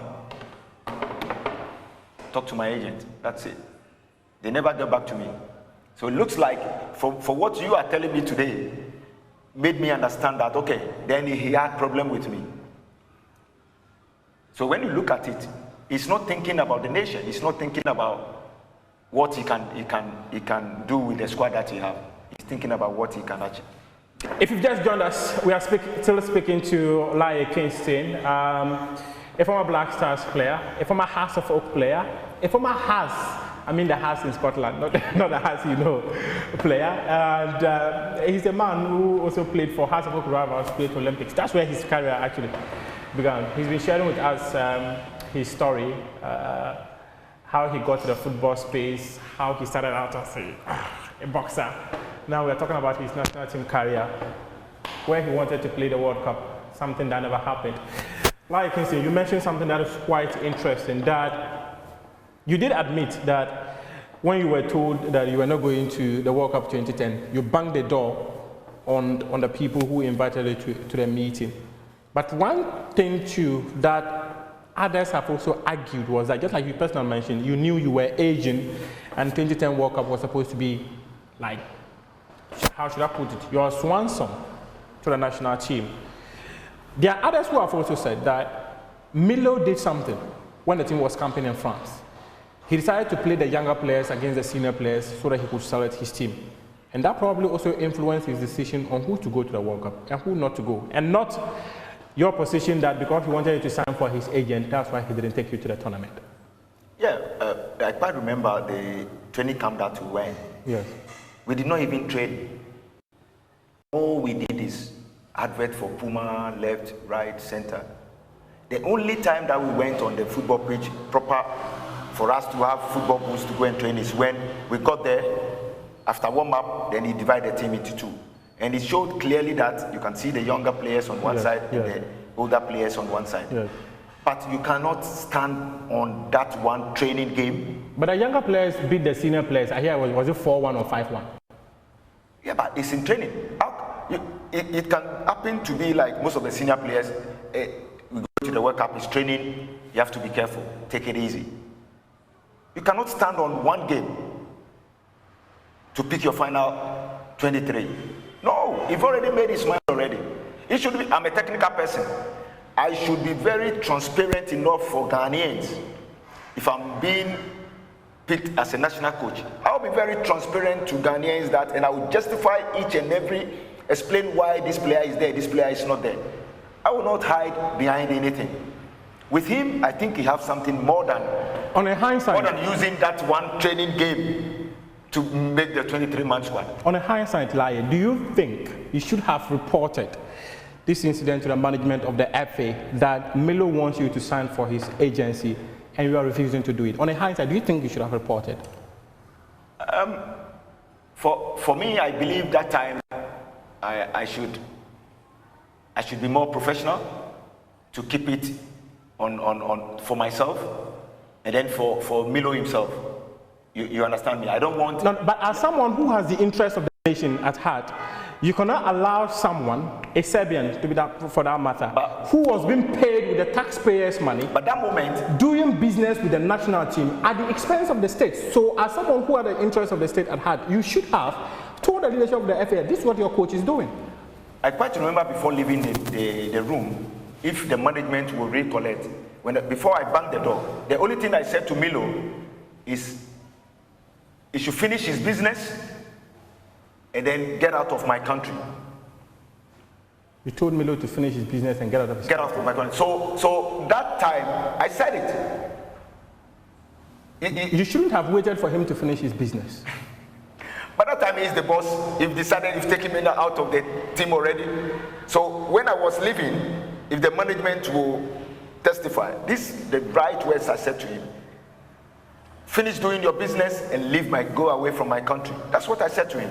That's the exact words I said to me, and then went and then banged the door. I was fuming that time because it was very difficult for me. It was very tough for me. And me, I'm very honest. I say it as it is. I was very honest. I showed everybody around the team that no, I was really hurt. Do you sometimes feel that you were never destined to play at the World Cup? Now I would say yes, because my career is over. But I still believe I can be there as different positions. Maybe as a coach or something? Yes, of course. So far as I'm in the game, I've not given up. I have to enjoy that thing. I have to feel it.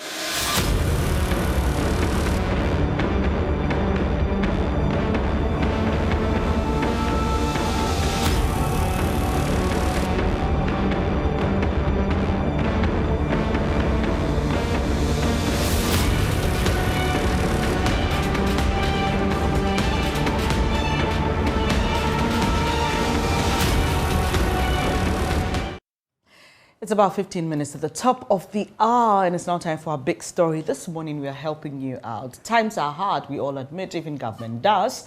But the interesting thing is we are told to brace ourselves for tougher times. And even the IMF is predicting that some countries in 2023 will be having conditions similar to a recession. So if you had 10,000 Ghana cedis today, what will you be doing with it? And what are the options for you in terms of investment? Thankfully, I have the best people to help you see the opportunities and take advantage of them. This morning, I'll be speaking to Dr. Theo Champong, a political risk analyst, and Joe Jackson, Director, Strategy and Business Operations at Dalex Finance.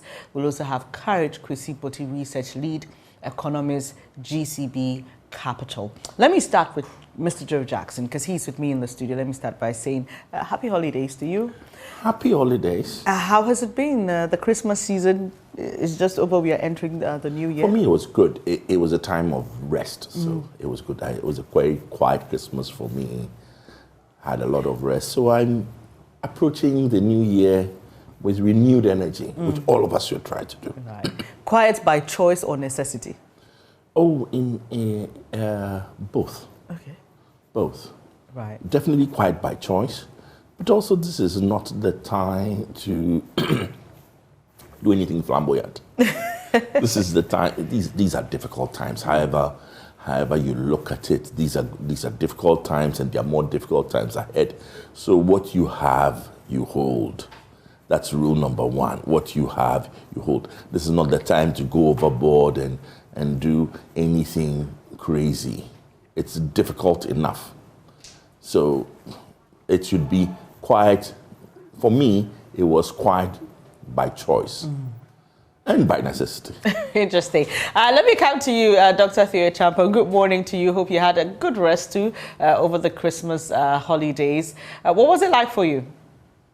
Yeah, good morning. It was actually rather quiet here. Very much like Uncle Joe, I was also took the time off to get some well-deserved rest by choice. I like that.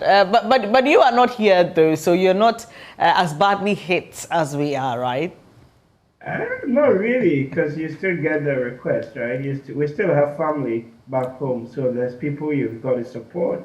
And then the occasional request that will come through for some sort of financial support or the other. So we're outside, but we still feel the pressure. And one last thing before we get into the details of our conversation. I see that you are wearing clothes to keep warm. I understand it's extremely cold. Unfortunately, I saw in the news that some people lost their lives, some in their cars, and some, walking home got caught up in blizzards, and it's terrible. I hope you're keeping up, you and family and friends. Yes, doing quite well, yeah. But yes, you're very right. It is quite cold. This morning was about -2 where I am. And it's been much colder the last couple of weeks.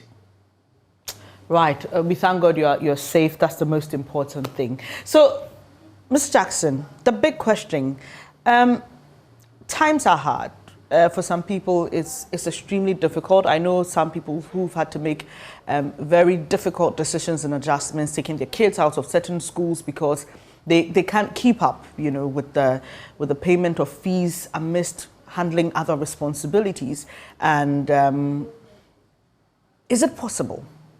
Is it possible at all to make anything good out of this situation by way of savings and investments? It is.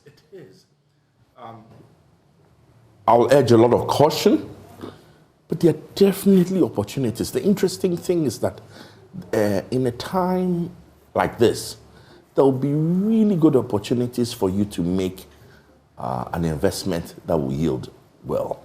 You've got to be careful. You've got to make the watch the markets carefully, but there will always be interesting investments to be made.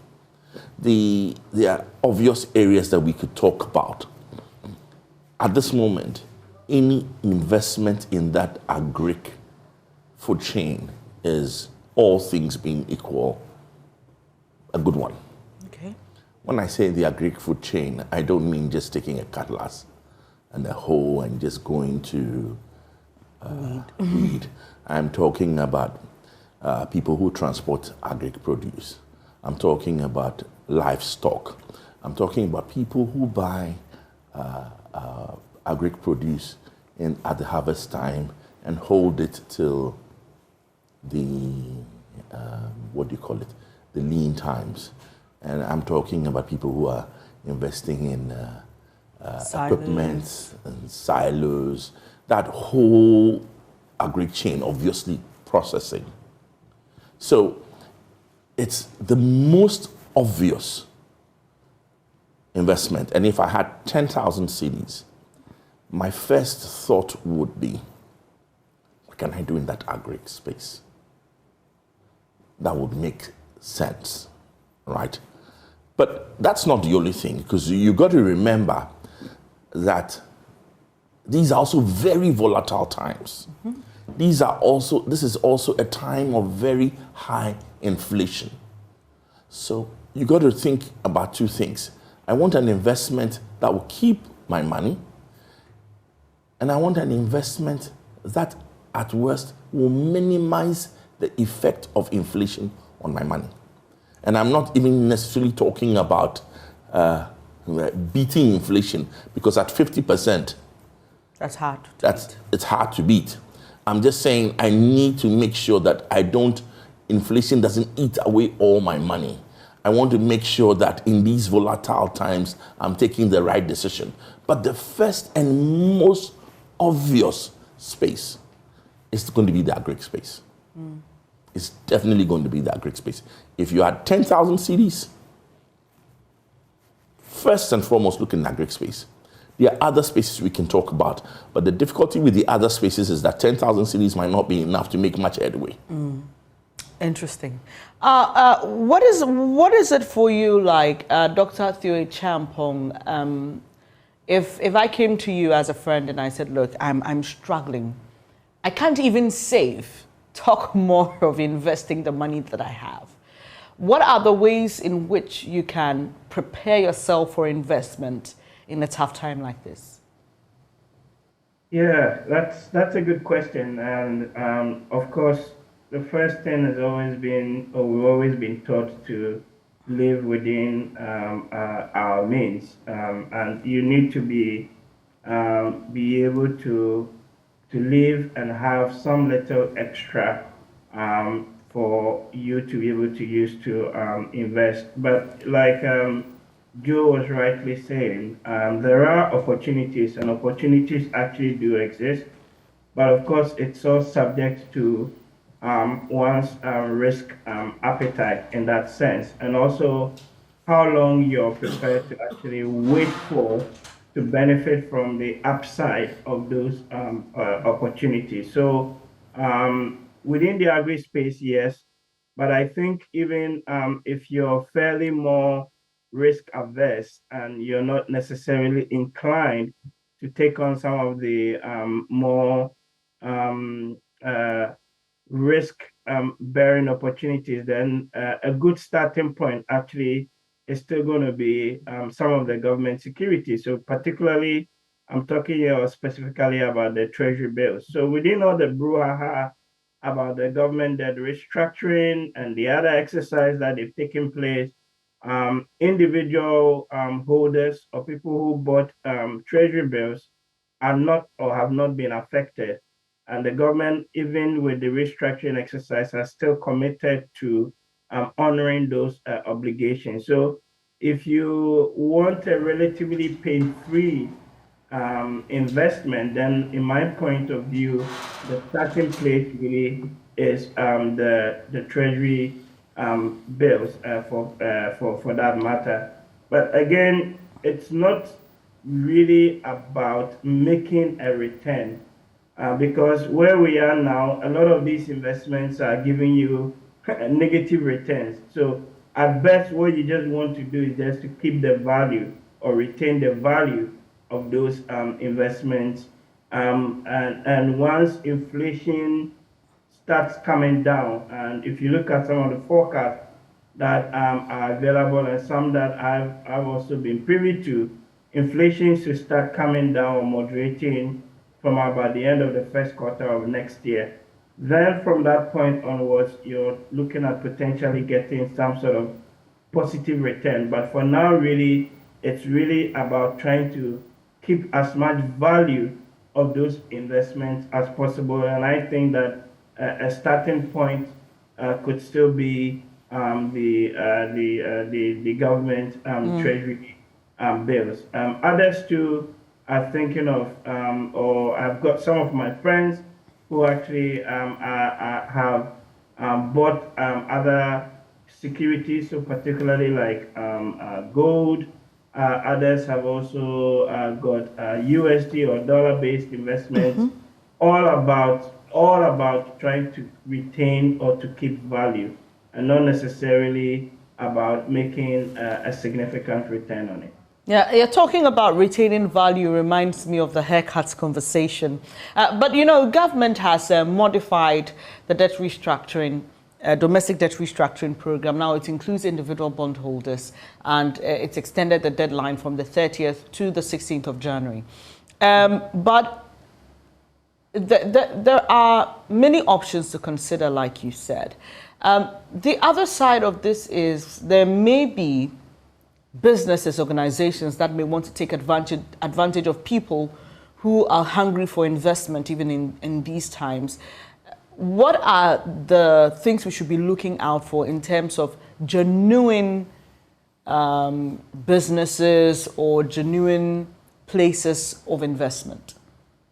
Yeah, there would always be tempting offers, and people will come to you promising all sorts of returns. My rule of thumb normally with these things is anything that looks so fantastically not to be true, of course, ends up often not being true. So if someone comes to me and says that there is, for example, let's say a collective investment scheme that is offering returns in excess of like 100%, so almost doubling of your money in no time, I would be very, very worried, and I probably wouldn't put my money within that. Because you see, where we are, times are really hard, as we all agree to, and money is hard to come by.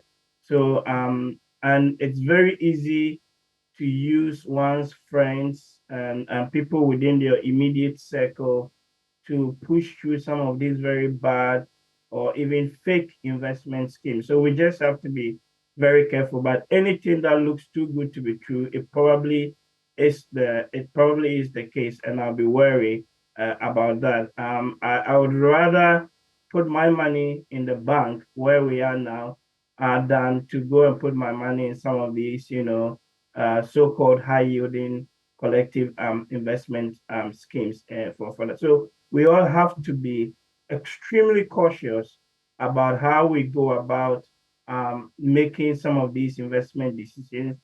And please make sure that you engage other investment professionals. Let even Google even be your good friend. So look out for information, fish out for information, dig around, and then try and consult more widely before you decide to part away with that really hard cash that you work for. So you work within the space here in Ghana, and there are a number of stories that we can talk about when it comes to people taking advantage of persons who genuinely wanted to invest and get some good returns as was advertised to them. Besides the offers that are too good to be true, what else practical steps we can take to ensure that our monies are in safe hands? Well, first of all, first rule is stay clear of all these, what I call fly-by-night, pop-up investment schemes. They are invariably troublesome. This, as I said earlier, these are volatile times. So stay in a safe space. Stay with what you can understand clearly. You know exactly where the value is coming from. You can, I love what Dr. Theo Achampon said. He says, if it's too good to be true, it is too good to be true. But stay in the safe zone, right? And it's, again, we have to repeat, it's not about maximizing your return. It's about minimizing the effect of inflation. It's about holding the value of your investments and then waiting out this period. The worst thing you can do is to jump onto some fancy new scheme that has come up. And when I say a new fancy scheme, it could be anything from Bitcoin that somebody is touting to some scheme that is on Telegram or WhatsApp, to even others that your friends and will come and tell you about some fantastic new scheme that you are the only person that is best placed to contribute your funds. Stay in clear-cut, well-known areas. And I will even advise that don't rush to jump into any investment. Okay. Don't rush. These are very difficult times. And even with, we talked about T-bills, etc. The opportunity is there. But again, I would say, let's wait till after the 16th. Let's wait till the end of the month when we know exactly where this debt exchange scheme and the negotiations will end. Because unfortunately, if you read the small print in the government's, on the Bank of Ghana website for the domestic debt exchange program, it says clearly that the government reserves the right to extend it to other people and other categories. And you've already seen it extended to individual holders. So again, be cautious. Be very cautious. Don't rush into anything. If I were you, I would be looking at a simple investment. Walk to a bank, walk to a reputable financial institution, make a fixed deposit for a few months, 90 days, and then come back in 90 days and see where you stand and what is working for you. It's the main thing is caution. That's number one. Caution. You've got to be cautious. Number two, still safe. Whatever happens. I love the biblical verse. It says you must learn to abound and abase. Whatever happens, however difficult the situation is, even if it's just a CD you can put aside into a money box, do it. Do it. But above all, be careful. But those who say, look, maybe the best time to save is when you have lots, right? No. The best time to save, you see, if you the issue with savings is this. We treat savings as if it's something we do when we have a surplus. No. Savings is something we do regardless of what we earn. Okay. That's why typically it's a percentage. So you earn 100 cedis, you save 5 cedis. You earn 10,000 cedis, you may save 500 cedis. But please make sure that you save something. Whatever it is, learn to live within your means. If Ghana had learned to live within our means, maybe we would not be in the situation we are now. So, even as a nation. So is the effect of the top trickling down to the bottom, isn't it? There are many people, or probably it's the case of people not having enough. It is. It's possible not to have enough. But you still must save. Even if it's, I'm telling you, even if it's 50 pesos. It's a tough one, huh? I will be the first to lift up my hand and confess that saving. It's one case of do what I say and not what I do. But because I find it tough myself. I really find it tough. But I also know with certainty that whatever I have, I must save. That you shouldn't avoid. Whatever it is, if there was any investment tip really, is however difficult it is, save. And when from saving, then we can start talking about how to invest. And when you're ready to invest, be cautious. Right.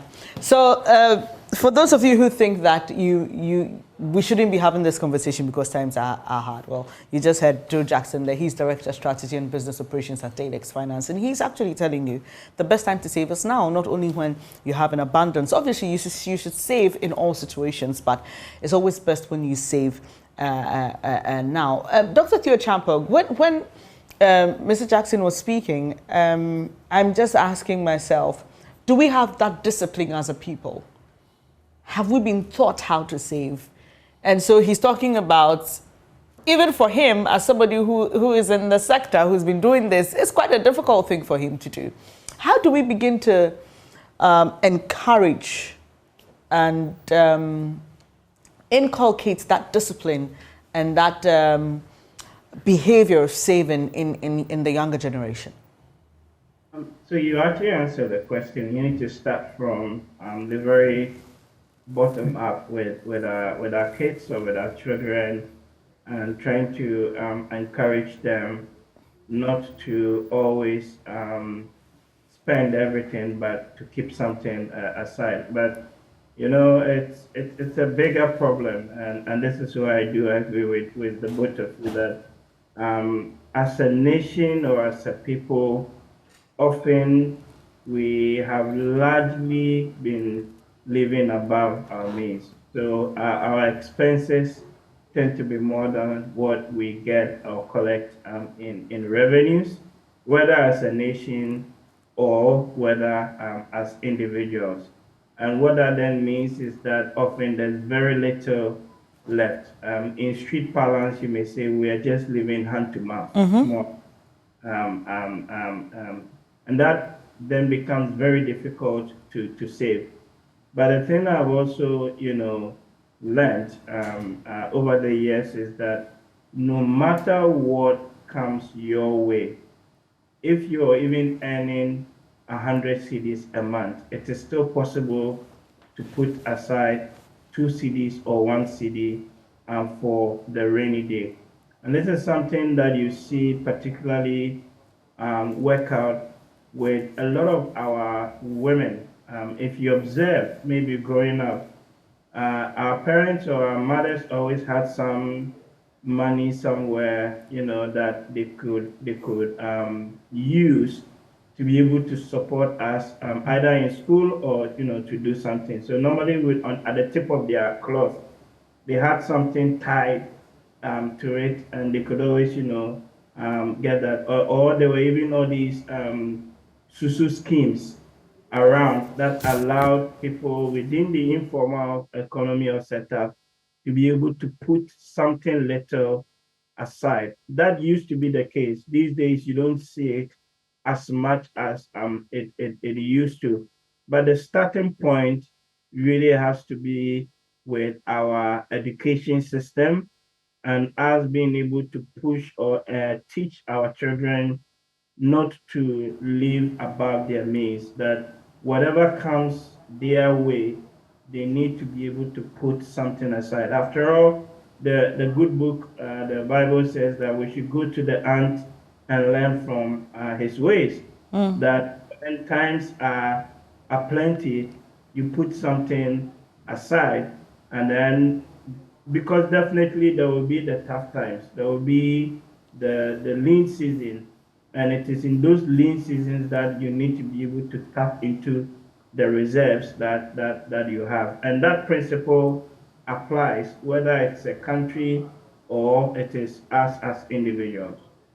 But what are some of the practical ways? I mean, if I have a child, what is that? Obviously, my child doesn't earn. So how does a child even start to save? I just want really practical ways that we can get our children to start saving. Let me give you what I've been doing with my child, right? We've got a little piggy bank, right? Right. And this Christmas or other times when they get something little, put some of that money aside into the piggy bank. When we go into like the supermarket or a shop, and you know how children are, I want this, I want this, I want that, you're able to actually enforce and say, no, you only have one particular thing and you stick to it. Even if they are crying and throwing tantrums, you're able to force or enforce that little thing, because that's how they learn. And then they grow up, you know, appreciating money, and then subsequently being able to save, you know, as well. So it starts really from the bottom up and from all those everyday interactions that we have with our kids, and that then ultimately ripples through the process of growing up as well. Again, if you recall, anytime an uncle visited any of us growing up, they might give us some little bit of money, right? So let's say 50 cedis or 100 cedis. And immediately your mom will take that money away from you. You're going to put that aside. And that when it gets to Christmas or growing up, or let's say some sort of occasion, they will use that to buy that nice dress or something for you. So it's been there in some shape or form. It's just that sometimes it hasn't been institutionalized enough, either in our education system or in the way we go about it in the house. And that's why I think we need to push a lot more of us, you know, into doing that. We need to live frugally, and we need to live in a way and manner that allows us to keep however little we can aside for those rainy days. Let me come back to the studio, Mr. Jackson. There's a lot of mistrust in the system. We recently heard about some people who walk into the bank hoping to get at least the monies they invested, not any value added. Just give me what I invested, and they're told, well, we can't give you that. We need to give you a little below what you invested. We know with all the concerns about haircuts and all that. There are those who say, if I want to keep my money at least at its value, I can put it under my pillow. Or? No. and it's also very important to maybe do a little bit of education as to the incidents of people not getting their money and the type of institutions that are unable to pay, and not to generalize it, because otherwise it just heightens the mistrust in the financial space. Now we have the institutions that are really manage your assets for you. They say, I'm smarter than you, I pool your resources and I invest it for you. When I invest it for you, if I make a loss, I pass it back to you. But hopefully, because I'm so much smarter than you and I understand the space, I will invest it wisely, make a return, and give it back to you. But I make no guarantees. And these are the institutions that are regulated by the Securities and Exchange Commission. And these are the institutions that in the last few days or weeks have had difficulty. First, they were told mark to market. So somebody gives them 10,000 cedis, they invest the money has lost value in the market, and they pass it back to the person, and the person says, I gave you 10,000. You didn't take it to a bank. And even if the institution sometimes may have a bank affiliated with its name, it's not a bank in quotes. It's not like you went to good old GCB or good old Eco Bank or Access or Zenith. Those are banks. There are also other financial institutions that are regulated by the Bank of Ghana, like the institution I work in, where we can guarantee a return for you and you're doing like a fixed deposit. These are different, and it is those who are investing that have had challenges with giving, marking down their customers' investments because of the losses they have made on their behalf. It's not as if you took your money to an institution and it guaranteed you a return. Those institutions are not allowed to guarantee you a return. Very simply, if you're regulated by the Bank of Ghana, Bank of Ghana will take some money from you and say, that's why there's a capital requirement, and the banks had 400 million. Different categories of institutions have different categories of, and this is like a shock absorber for any losses made. It's different for the Securities and Exchange Commission. They are just people who are investing on your behalf. There's been a lot of blurring of the, and I admit that some of these institutions have acted as if they were banks when they really were not. And all they were doing was investing your money on your behalf. If you make a loss, they pass it on to you. If you ask for your money, they have to go and liquidate their investments to come and pay you. So it's not instantaneous. No. Like you go to the bank and say, I'm withdrawing this amount of money. No, it's not a current account. Yeah. So it's you gave it to me to invest. If you want your money, normally I'll keep a certain amount of cash so that when somebody wants his money, I can give it to him without too much trouble. But if too many people ask for their money, then I have to go back, sell those investments. Now, unfortunately, in this environment, there are certain categories of investments that you are unable to sell. Today, if you invested in government bonds, you can't sell the bond. Nobody's prepared to buy until we know our fate with the exchange program. So they have made investments. They are unable to liquidate it. And they are now telling you that not only has your investment fallen in value, but they are unable to pay you. It is unfair in certain ways. It is sad in certain ways. But that's our reality today. And it's important that as we talk about investments, we separate those institutions from those regulated by the Bank of Ghana, who are allowed, if you walk into your average commercial bank today, they can give you a fixed deposit and they'll give you a good rate. It may not be a rate higher than, inflation, but at least it will minimize your losses. That's one other option available to you. Because we're talking about 10,000 cedis, so maybe buying gold is not a real option at that level of your income. But let's make sure we do understand that there are different categories of financial institutions. Those that are regulated by the Securities and Exchange Commission are in a different category. Their business is, I take your money and I invest it wisely, in quotes. And if I make a huge profit, of course you get it. Roll it over to you. If I make a loss too, I pass it on to you. And in the current climate, a huge loss is being made.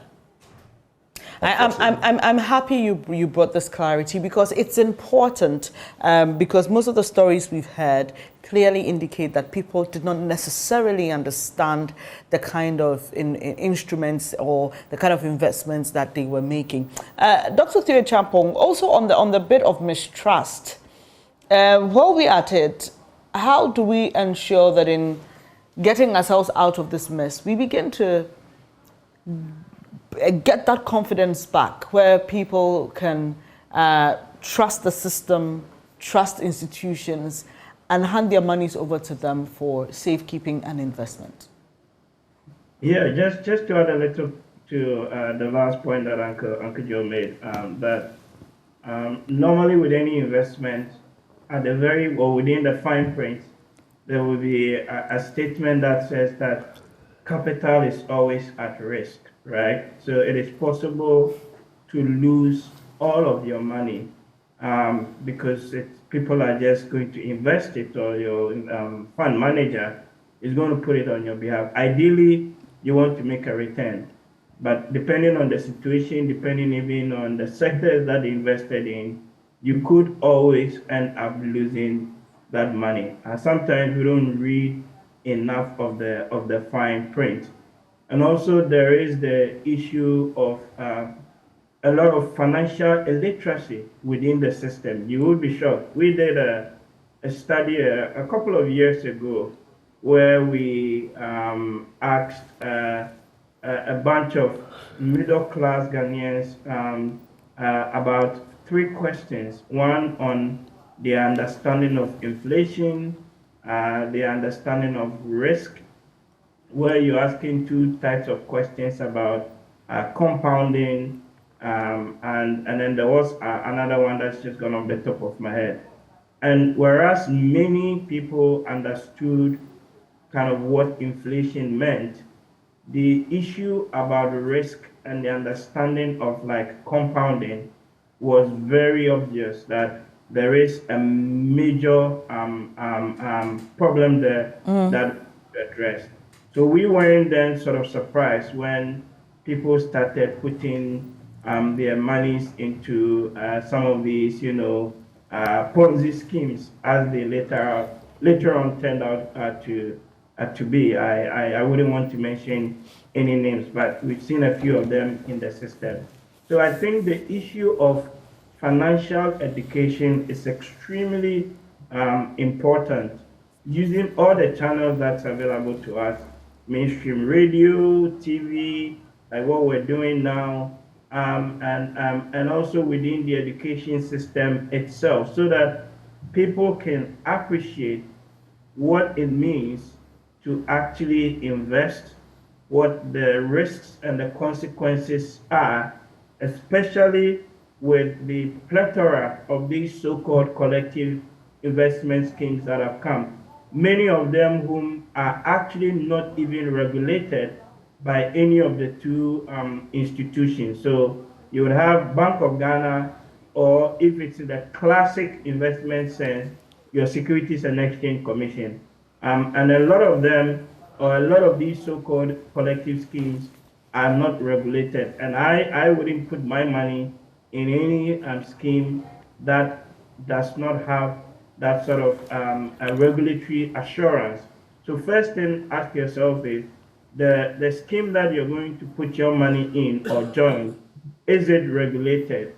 Do you have recourse to being supported in the event of your money, or in the event of the investment not turning out to be the way they should? And then lastly, this is the point then to the regulatory institutions themselves.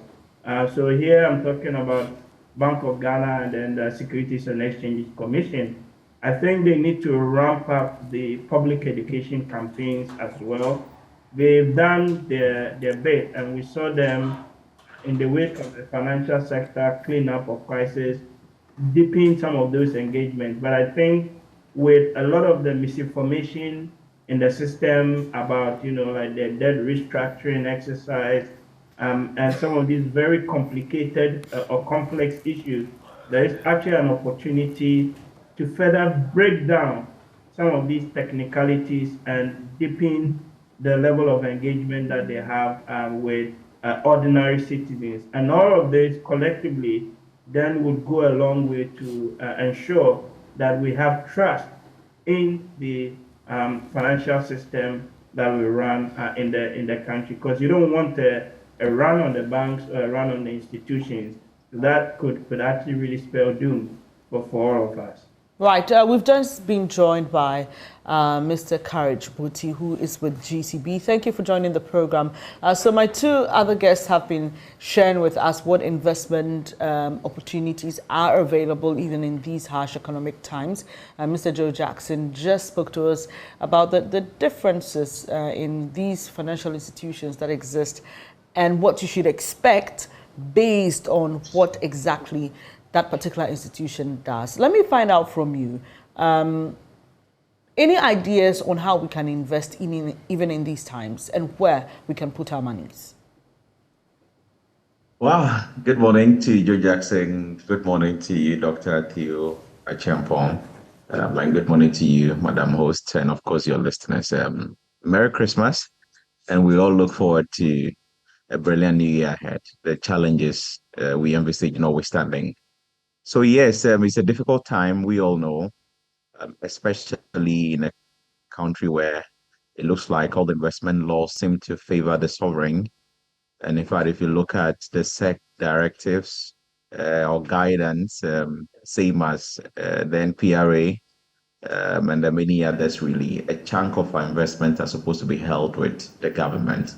And to the extent those rules or guiding principles do not even permit a lot of corporate and other asset classes, like in large quantities, really, it automatically puts a limitation on what you could do in this time where bonds or Ghana's debt stock is being restructured. There is a limit on, in fact, for 2023, I'm not expecting any issuances. In fact, even the budget says so on the local market. Maybe the issuances you would expect to be in T-bills and potentially rollover of some maturities. But even the acceptance for those is questionable because, yeah, if you are offering 15-year bonds, 10-year bonds, and stuff like that at 0% in 2023, 5% and 10% thereafter, really, it doesn't make any proposition for anyone to want to go into even buy any of the instrument you put on the market. And especially the question will be, what rate will even be rolling over those other instruments, really? So they are rolling everything into a few bonds. And so we do not even expect some rollover transactions on the market. It makes the universe very limited for everyone. I mean, to try to, and especially for the fund managers who are looking for ways to diversify their portfolios and at least try to generate some good returns for their client. So I would say that in this time, the focus wouldn't be on returns because the returns are not available, at least within Ghana. The returns are not available. Maybe what we should be focused on was how to diversify our investment away from some of the risk associated with government. And so you want to look at some fixed deposits with some banks, and you also again want to look at the quality of these banks and then how they're able to withstand the shocks, their liquidity levels, their solvency levels. Because debt restructuring is happening, banks are about 33% exposed to, they hold about 33 or so percent of the total domestic debt stock, really. And so the non-payment of coupon and everything happening could affect some banks and potentially even affect their liquidity levels. So you want to do all of these analysis before you even go in there, not as a way of generating so much return, but as a way of diversifying. The stock market is a place a lot of people have shied away from, obviously because of the risk, the price volatility, and of course the economic cycle we have now where we are not turning our high growth and all of that. A lot of the sectors listed on the bears might not be on top, really, but nonetheless, there are opportunities in there. In fact, even in this year, where the market is returning some negatives, there are stocks on that bears that have generated so much return for investors, really. And so you want to look, and in these ones, you do not want to just use your own discretion, go to the market and purchase any stock. Talk to a broker, talk to an investment advisor, get inside, get the research reports, the fundamentals of those companies. And I believe when you do so, you might be able to find some good candidates for investment in these times, really, that you could expose yourself to. Maybe this is time to look outside the shores of Ghana. Have long wondered why, as a country and as an industry, we have over-focused on investment in the local market. But then there are opportunities out there. For the BlackRocks, for the Citi Group, and the many other fund managers, institutional fund managers that come to Ghana to invest, they are doing so because they want to diversify. They want to expand their portfolio, and they want to take advantage of other opportunities elsewhere. But it looks like we are over comfortable with local assets and all of that.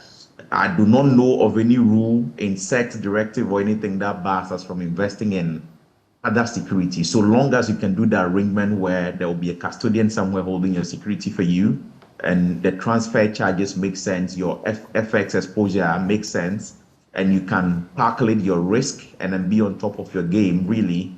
think those opportunities are in there. So what about some bond in Kenya? What about some T-bill somewhere? Of course, these markets do not generate the very high and absurd returns that you get on the Ghanaian market, but the game shouldn't be about returns at this point in time. It's about stable income, diversification, and protection of your principal.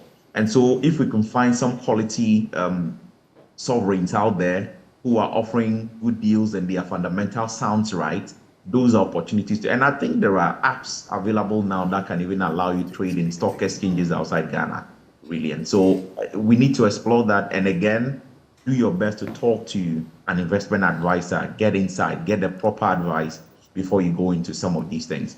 Again, I think in every storm, there is opportunity. We are talking about how difficult it is now for the sovereign and how they might not be able to raise money. But I believe for the many fund managers who still may be mobilizing, especially the pension funds, which is, mandatory, and they still will be collecting flows, really, they need opportunities to invest. And I think this is time for the local corporates, quality corporates, to take advantage. If we have said that the sovereign has crowded that corporate and there are no opportunities for them to issue much, or even if they do, they are not getting so much demand for them. I think in the time that the sovereign will be absent from the market, maybe for a while, this is time for us as an industry and for corporate to open up so that we could partner and put out some of these institutions on the market. It will deepen our market, it will create new opportunities, and it will create new asset classes for investors to participate in. And you could do so even at much lower rates, because if the sovereign is looking at 10 years and 10% over the long haul, and then a corporate, I want to think, comes to market maybe with a 2-3 year paper, I want to do 15%, I'm sure that is more than attractive, and fund managers will look at it favorably. So long as that corporate is quality and you prove that your flows or your cash flow support such a structure, I'm sure the market will be open to it. So I believe there are still opportunities in there for us to explore as a collective, so that we can make the most out of the challenges we have. It's interesting you spoke about international opportunities, because I was going to go there. But we've all agreed, when I say we, guest inclusive, that the times are tricky, okay? We are not too sure what we are going into, considering that our debt restructuring program is still kind of hanging in the balance. We are not sure if we will get our board level agreement with the IMF by first quarter of 2023. Would you advise that people hold on their investments now until all these are settled before we make that move? Well, it pays to be cautious, right? Especially in times of uncertainty. You don't want to make any rash decisions. I do not think withdrawing your investments now is the best solution for anyone. I think it further unsettles the market. Jobs are at stake, and an industry is at stake, really. Think of it. For those whose business is to manage funds, if everybody takes away their monies from your collective investment schemes and other investment vehicles you have, what would they be doing when they go to the office? And so naturally, people are losing jobs and all of that. And of course, you shouldn't make your financial decision based on someone keeping or losing his job. But I'm trying to say that if you took out that money today, you put it out there for a reason, for accumulating capital for some project or some future cash security. And the constants of life remain the same. You are investing for some project, you are investing for some health issues, you are investing for some retirement benefits and all of that. If you decide you won't go on with that, retirement will still come anyway. You will still have to build that house anyway. You still have to get those other stuff that you have been saving all this while for. So the solution might not be de-invest or take your money out, but the solution might be that any new money that comes to your hands, you are very careful and analytical where you put it. Because if you keep it at home, the risk is either your house catches fire, it gets burned, someone comes in to steal, or you spend it on things you never really needed. And then in the end, your financial security, which is what you are trying to protect, or financial independence, which is what you are trying to build for yourself, might just go down the drain. So whenever new money comes, if you earn your salary now, and maybe your habit has been save 30% of your salary, save 40% of your salary, if you earn it now, maybe and I say this cautiously because I'm in this industry and my salary depends on how much inflows that come. Maybe instead of going into something that might increase your risk, you want to play it safe, go cautious.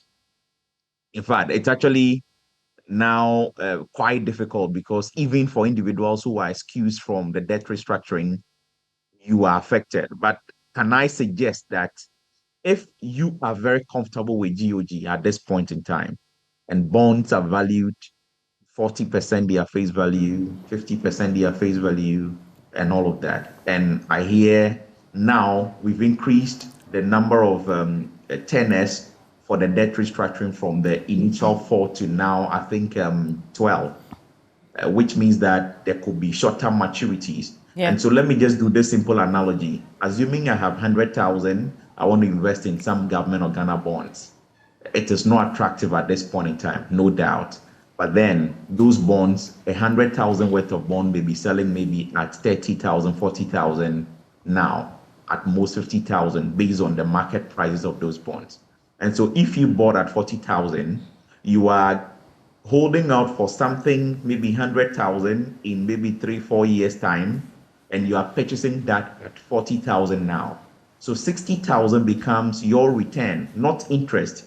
I mean, your capital gain over the period of holding that bond. And so even if interest is 5%, 10%, by the time maybe that 5-year time comes, you'll be receiving your principal, maybe you are better off. Those could be very smart ways to play. But by all means, seek advice.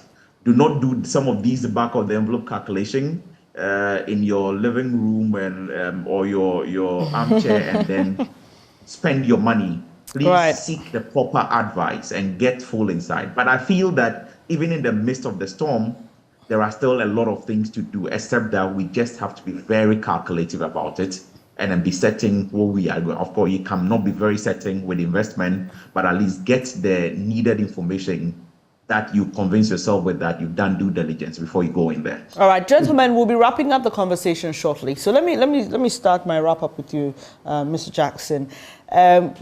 Clearly, we know the banking crisis deepened the mistrust of the financial sector. Now, with what's happening with our debt restructuring, clearly on government side, a lot of people will hold back and be hesitant to invest in government bonds.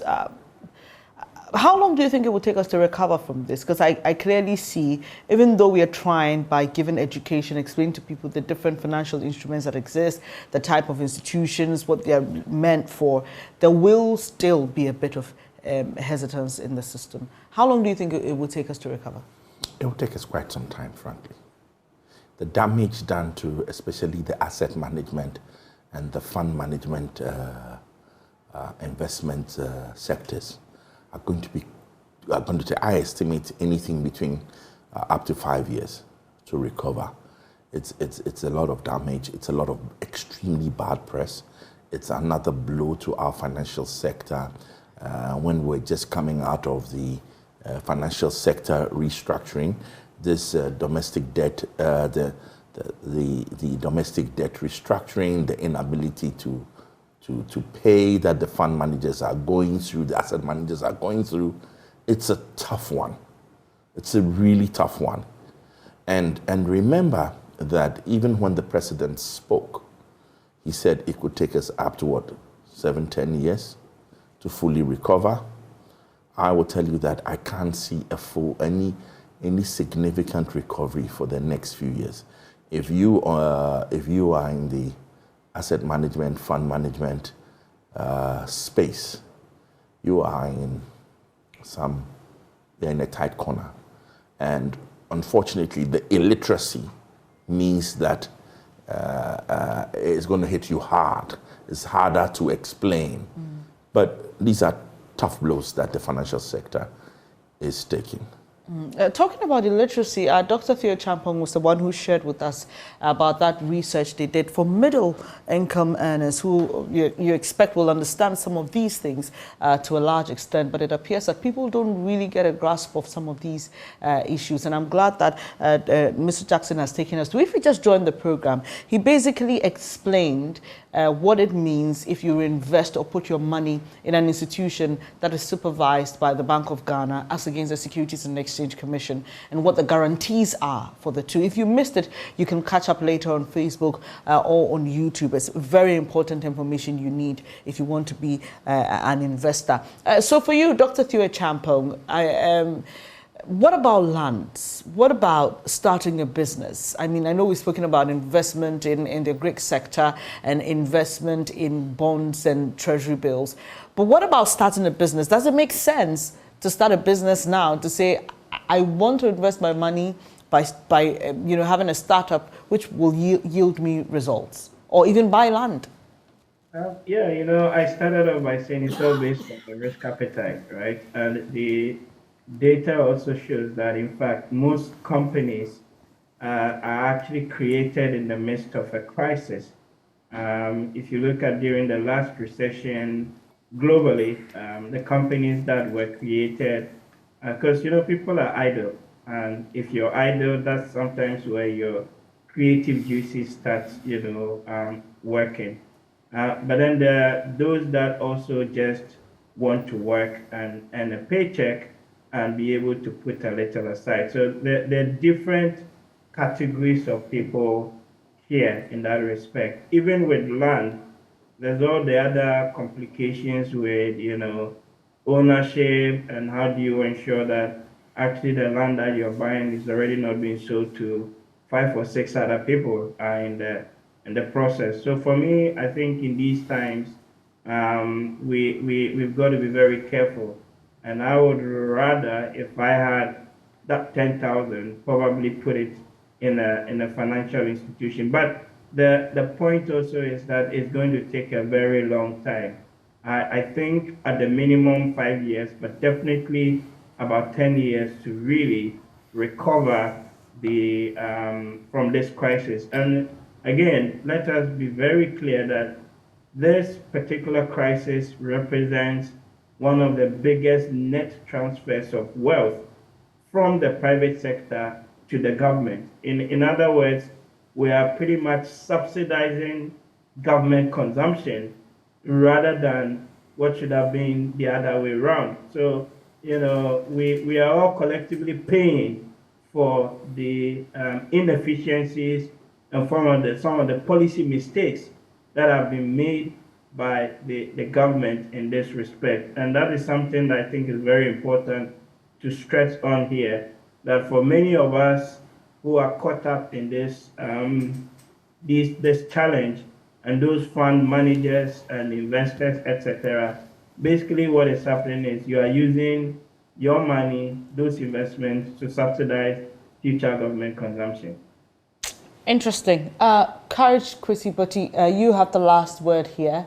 And what would you say to a young person about the discipline of saving and why it's important that we do so regardless the times we are in?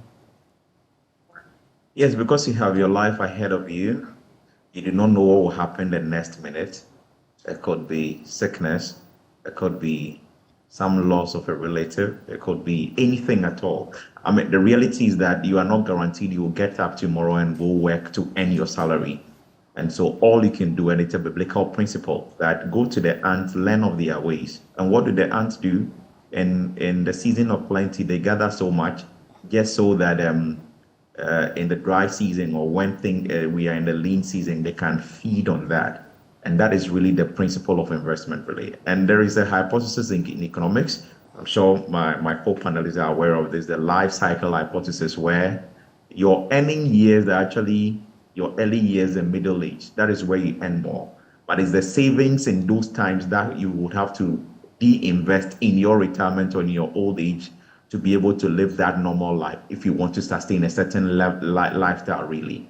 And that is why it's important, even at a young age, that we start saving. Yes, We do not have to wait till retirement is staring us in the face. You have about 5-6 years to retirement, then you are trying to.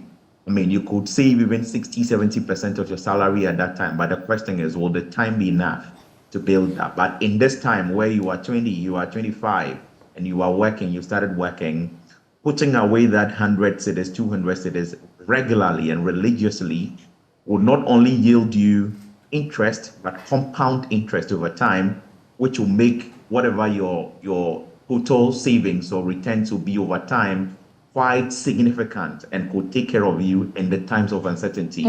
And there are a lot of shocks that do come along our way that we need to prepare for. And for those uncertain times, really, it's imperative that we save, whether the economy is melting or it's good time, really. And that is why I kept emphasizing that. Just explore the best options. If you are saving for the long haul, you are not thinking of maybe selling it off maybe in the next year or two to get the money. And so it pays that you weigh your risk to know where you are putting it and how safe it could be over that long haul. Dr. Theo talked about a number of things, including new ideas, and you even suggested purchasing of land. For those who are advanced in years and are trying to manage liquidity, you want to be careful what things you go into. Yes, creative ideas could come, but what if you invest all your retirement capital or some other capital, maybe you are out of job or something, and whatever end of service you got, investing in some business that will not exactly be profitable immediately. And of course, when people talk of business in Ghana, it's buying and selling. But I believe what he was talking about is real productive sectors, who are into some meaningful business and creating some value addition and all of that. You do not want to go into stuff like that when maybe it will take you 4 or 5 years to start generating real profits, and then you need liquidity immediately. Lands are good investment. They generate a lot of return, but they are not liquid. I mean, you could be trying to sell a land for forever. And so you want to balance the risk so that you can have, and that is what fund managers do for you, really. Right. Some short-term assets that can give you liquidity and put some at the long term so they can guarantee returns, really. And so if you want to do that on your own at this time, just be cautious of the dynamic so that you do not find yourself wanting in an attempt to put your money away. Thank you so much, gentlemen, for helping us do this morning. And it's important because as we look forward to the coming year, a lot of us will be making new decisions, certain targets for ourselves. And so this should be something that should interest you as we move into the next year, how you can save, how you can put some money away so that you do not struggle in times like we are in. Let me say thank you, Courage Kwesi Boti, research lead and economist at GCB Capital. You just heard him in the studio. I have Joe Jackson, who is with Dalex Finance, and also on Zoom we had Dr. Theo Echampo, a political risk analyst. You're still watching the AM show. Up next is our interaction with MP for Tamale North, Al-Hassan Suhini. Parliamentary correspondent Kweku Asante brings you that.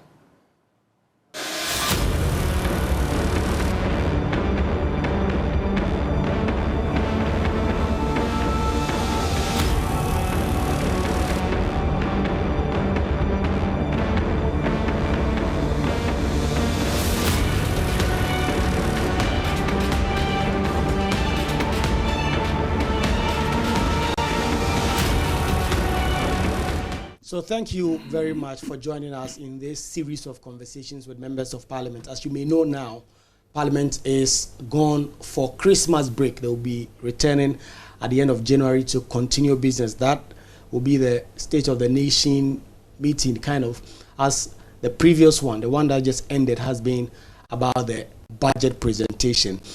Today we are joined by MP for Tamale North, Honorable Al-Hassan Suhini. He used to do what I'm doing now, but he's in his second term as Member of Parliament for the good people of Tamale North. We'll discuss the budget. The censure motion fiasco, it didn't just get the kind of results they wanted to get, and also the just ended NDC Congress at which some party stalwarts have been elected as executives. There are those who are concerned that given the rancor that characterized the debate, the NDC may struggle to put its house in order to be able to have a fighting chance for 2024. Honorable Suhini, thank you very much for joining us. Thank you for having me. Always a pleasure to be here. I hope you are well. I'm doing very well. Honorable, I'll start with the just ended NDC Congress. What are your views about the kind of persons who have been elected by the delegates? I must say that I am excited by the outcome of the Congress. The lead up to the Congress itself was quite dramatic in some sense. It's kind of revived the spirit of the party in a way I have not seen in a very long time. And that, for me, was very good for, the party. There were those who thought that this contest shouldn't have come on, especially because of the kind of united front that the party intends to go into the next election with. So those were, motivated. Those thoughts were motivated or inspired by fears that a contest will necessarily lead to acrimony, which may be difficult to patch up after the Congress to be ready for the general election. So you had people who thought that the contest wasn't necessary, and you had those who thought that it was necessary to, if for nothing at all, rekindle the spirit of the party and to shake things up and to ensure that we put our best foot forward as we march into the election 2024. At the end of the day, I think that both views were relevant. The outcome, however, has shown that the party is in readiness for the general elections ahead of us. I say so because, one, the party has been rekindled, the spirit of the party has been rekindled from the branch to the national level. And it's reflected in the, margins that you even saw. So you do not have middle grounds, so to speak. It is when you have middle grounds and when you have close results that are so close, that are split, that unity becomes difficult to achieve, because then positions tend to be entrenched. But when the outcome of the election is as emphatic as it showed in either the general secretary contest or the chairmanship contest, anybody who is politically minded will understand that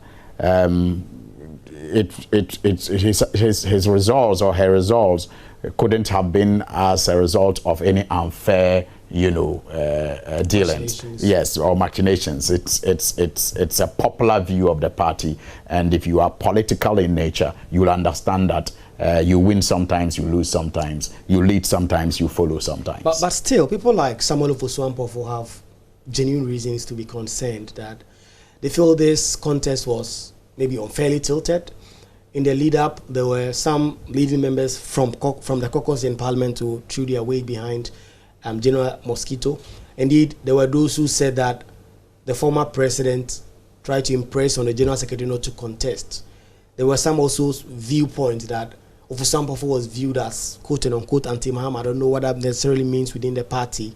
And so the system was turned sort of against him. He released a statement after this Congress saying that there were certain things that happened that would make it a bit difficult for everybody to come back together, but he is willing to rededicate himself for the party. Without people like Ofosu-Ampofo, how is the party going to go forward in terms of leadership? And has the party already initiated mechanisms to get people like Ofosu-Ampofo back in the party's fold? Well, I will not say that everything was rosy in the lead up to the elections. Some of the campaign messages were unsavory. Some of them were unfortunate. But that is the nature of competition. Sometimes it gets so tense that people lose their cool and say things that ordinarily wouldn't have been said. And so I think that we should all learn lessons from some of the things that were said that we all find unpleasant, and moving forward, be more guided when we engage in subsequent competitions, especially when the contest is an internal one. Having said this, it is important for us to also understand that in any contest of any sort, you will find three ingredients: there will be truths, there will be untruths, and there will be exaggerations. So at the end of the day, it is up to the delegates and those campaigning to pray that people are discerning enough to decipher the truth from the untruths, and to choose the truths from the exaggerations. And so I'm not in a position to vouch for some of the things that were said about candidate A or candidate B. What I will just say is that at the end of the day, the delegates of our party have given us the direction that they want the leadership of the party to take the party to. And I pray that the grace of God will guide those who have been chosen, not to disappoint those who chose them, and also not to disappoint, the people of Ghana who are counting on the NDC to put this house in order to rescue this nation and build the Ghana that we all, deserve and want.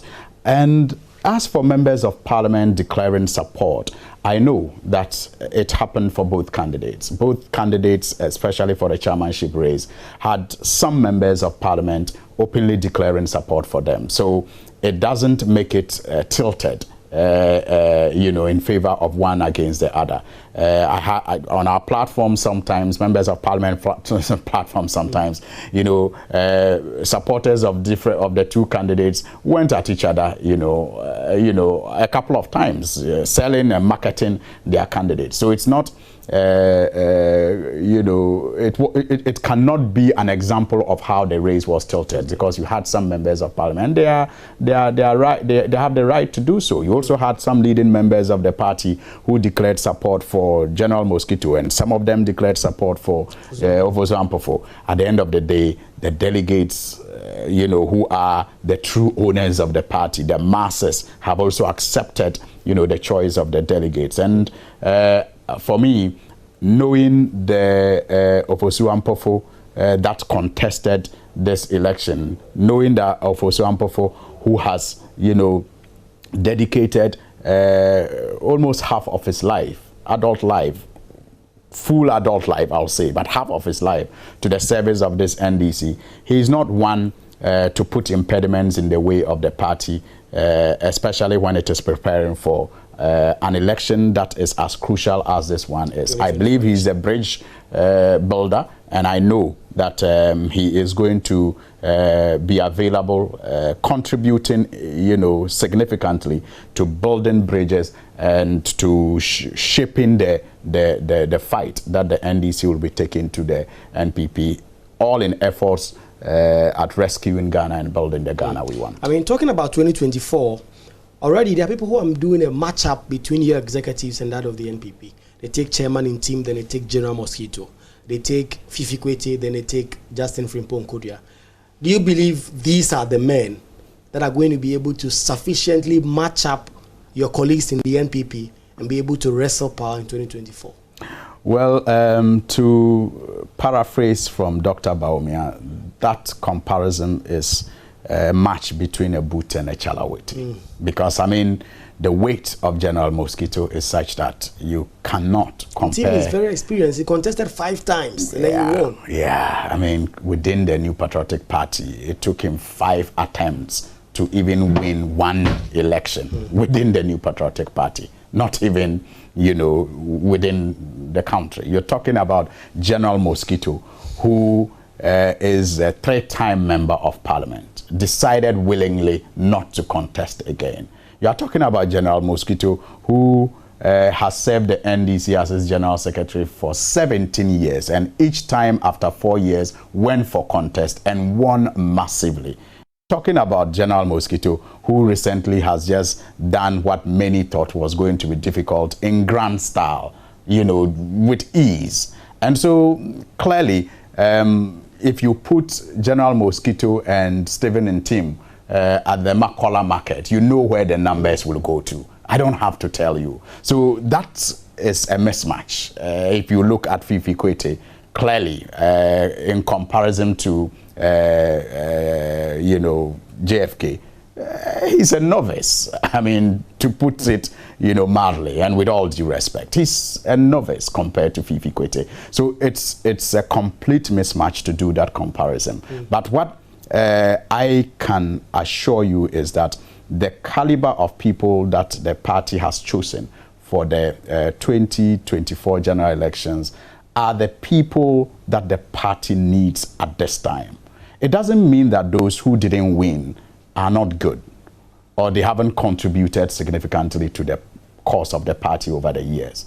It just means that this season and this time requires a certain kind of leadership. And the people who emerge, package themselves to fit the bill. And that is why they were attracted, they were attractive to the delegates. And that's why the delegates chose them. And I believe that they have what it takes not to disappoint the delegates. It's just, as it is said, cometh a time, cometh a man. It is the season. And it is what the party needs that influenced the choice that they made at the Congress. It was not, in my view, a choice between who is better than the other. It was a choice between who fits this moment now and who doesn't. Who doesn't. So finally on the Congress, there are those who have said that it was also a prop for former President John Mahama. His campaign songs were being played all over. I was there, and he was on the main podium. He spoke twice. He spoke during the beginning of the Congress. He spoke at the end of it.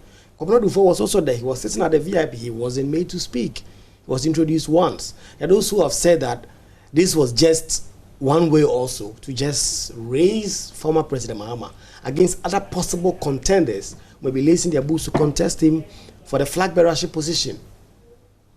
Well, the grace of God works in so many ways. And unfortunately, people who refuse to accept the grace of God sometimes die in anguish. And I think that it is about time that some people within the NDC appreciate the fact that President Mahama is blessed with the grace of God. You may even say he doesn't deserve it because of how you feel about him. But who determines who gets favor from our Maker? You just have to accept it. Look, he is a former president, the only surviving former president of the National Democratic Congress stock. You cannot compare him to Dr. Kwabena Dufo. Regardless, yes, former governor of the Bank of course, that is not former president. That is not. That's why I'm saying, regardless of Dr. Kwabena Dufour's contributions to the NDC in the past and now, regardless to his contributions in government, you can simply not compare him to one who served as president and vice president of the party. And so when the party gather, you cannot, for the life of me, expect that they are given the same protocols. He is a former president. He is a former vice president. But also someone who is seeking to run for the presidency again. It does not diminish the protocols. The fact that he's seeking to run for office again does not diminish the protocols that are to be extended to a former president and a vice president. Does it? It doesn't. And so people have to accept that he has become the natural leader. Even though we have a constitutional leader of the party, he has become the natural leader of the party in the absence of its founder, Jerry John Rawlings. You fight against it, and it is like kicking your foot, bare foot, against a stone. He has become a natural leader. Yes, the Constitution says the chairman of the party is the leader before the choice of a flag bearer.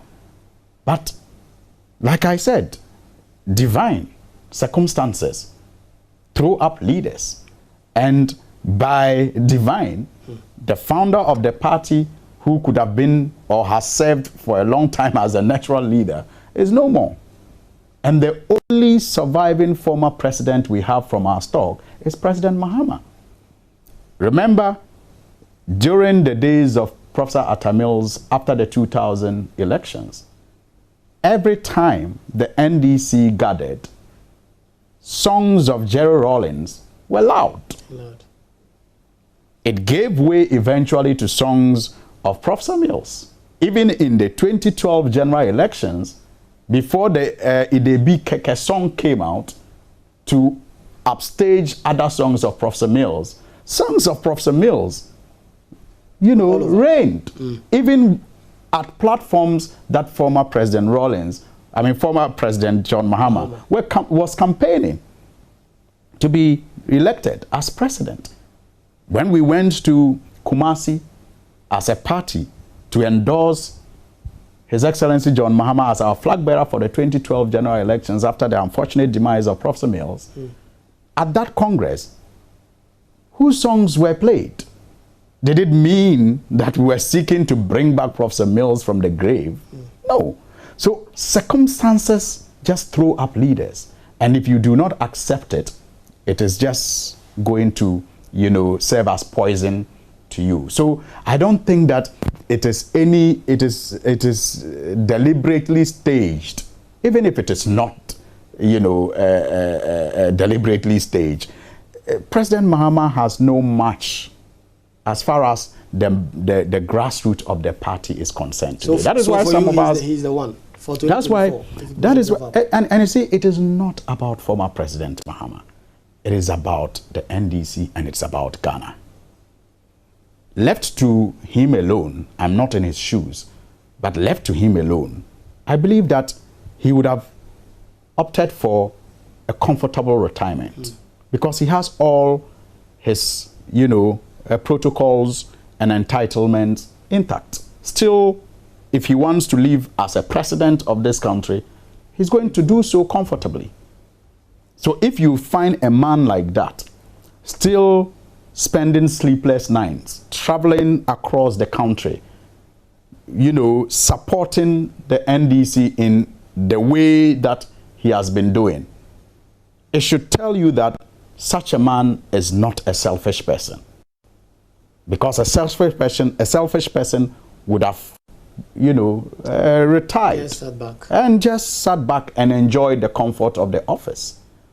He is doing this because he sees that there's still a lot of work to be done, and he accepts and understands the fact that, you know, people perhaps may have misconstrued his good intentions in office and misunderstood the vision with which he governed.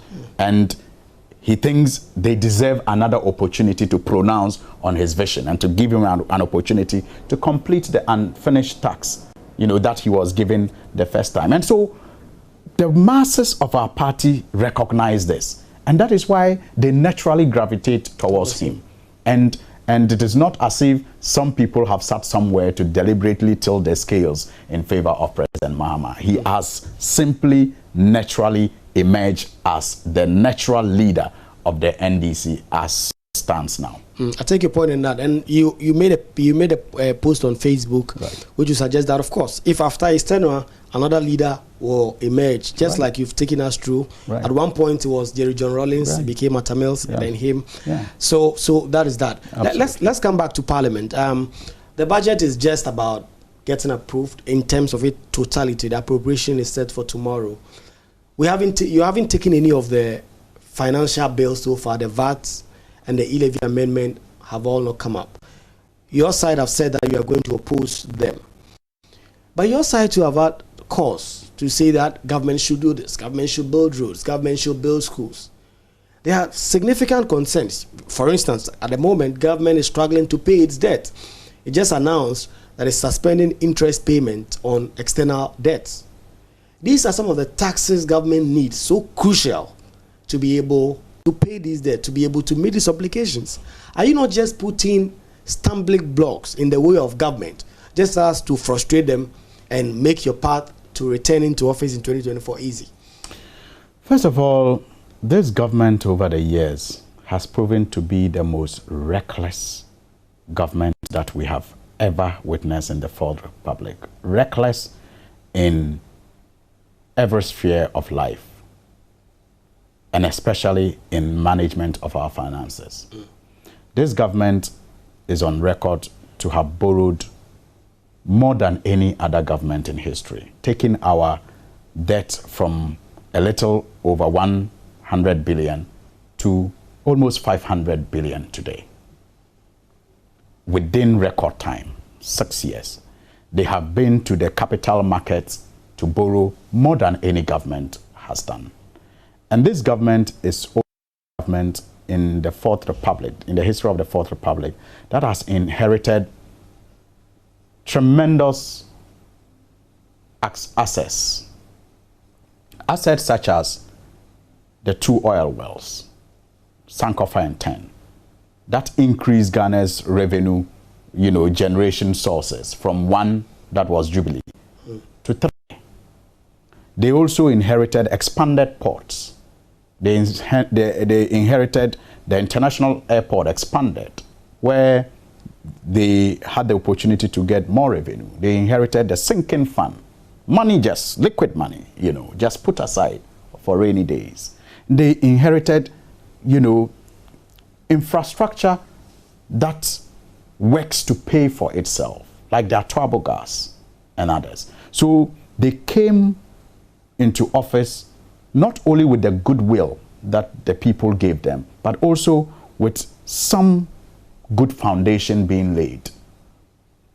They also went ahead to use some of the things they inherited to borrow, like ESLA. You collateralize it, get fund. But it was also because they're doing big things. They're doing free SHS. That was draining on government resources. That is the recklessness with which I speak of. Free SHS is reckless. Nobody has ever, and in the campaigns of the 2016, no one ever said that free SHS was not important. But just as we manage our life according to our, capacity, it was important that if it had to be done, it be done well. And if you do it recklessly like they did, then it becomes an excuse for your failure. Because you did not plan and you just decided to do it recklessly, and it has resulted in failures even with that policy and other sectors. It is embarrassing to show it up as the reason for your failure. Why didn't you plan? And that is why the NDC thought that the most rational way to have dealt with the introduction of free SHS was to do it progressively. So that you examine your capacity every step of the way and roll out more freebies as you go on. They said that the Ghanaian student could not wait. There are people who were falling out after basic school and they were not being able to progress. We cannot ask them to wait until government has the means. And so if you can use all the revenues you have to be able to finance the education of your children, that is building your future. That is some sound argument. And so far, 6 years, they've been able to do it for at least for the last 5 years. Although the amount of money that have gone into it, colossal amounts of money, but they say they are banking on the hope, on the future of this country. First of all, it is not true that colossal sums of money have gone into it. We tolerate that argument because we don't want the numbers to confuse people. But the fact remains, like I've told you, that this government has taken our debt from about 125 billion to 400, almost 500 billion. 450 billion. 450 billion thereabout. How much of that billions have gone into free SHS? Sometimes in a year, they spend less than, according to the budget, 2 billion on free SHS. 2. And we are talking about hundreds of billions. So when they tell you that the problems are as a result of free SHS, and even though they have borrowed this much and they have gotten that much from the oil, free SHS is the problem, it's a lie. Because the amount of money that goes to free SHS is less than 1%. So it's a lie.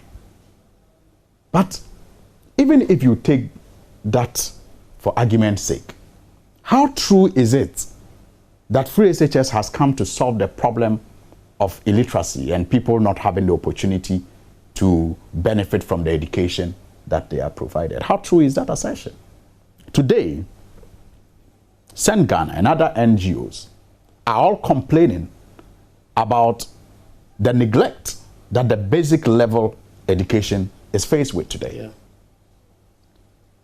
What is the use of having secondary education without a proper foundation and without a proper roofing? Because investments to basic education, such as KG to primary and JHS, have dwindled over the years, leading to, massive decay of standards at that level. That is the foundation.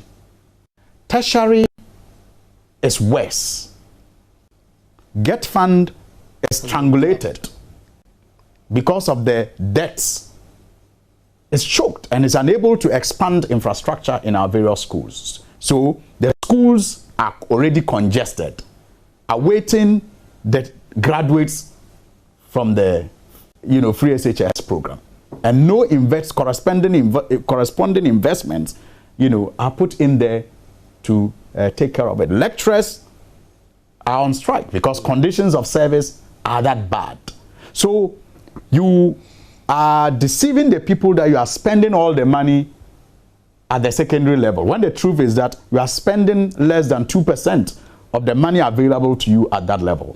And yet, even that 2% that you spend there is not guaranteeing anybody any better impact as far as the expectations we have of education is concerned. So your side will not consider this VAT and e-levy revision because the finance minister has said that one of the reasons why we are here is because your side frustrated the passage of the e-levy. They said that they were not going to go to the IMF with the e-levy. But it took almost 4 months. E-levy was finally approved in March. And then it led to the public having a certain perception about that tax measure.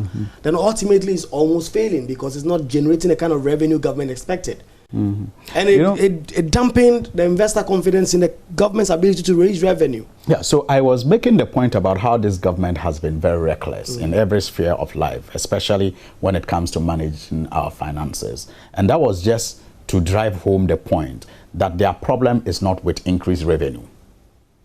Because over the years, we have helped them to introduce a number of revenue, handles. Yeah.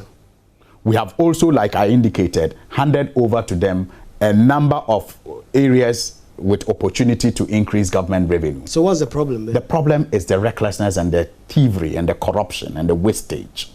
That is where the problem is. And the cluelessness, because sometimes it is not thievery, sometimes it's not corruption, sometimes it's just applying the funds to areas that will not generate growth.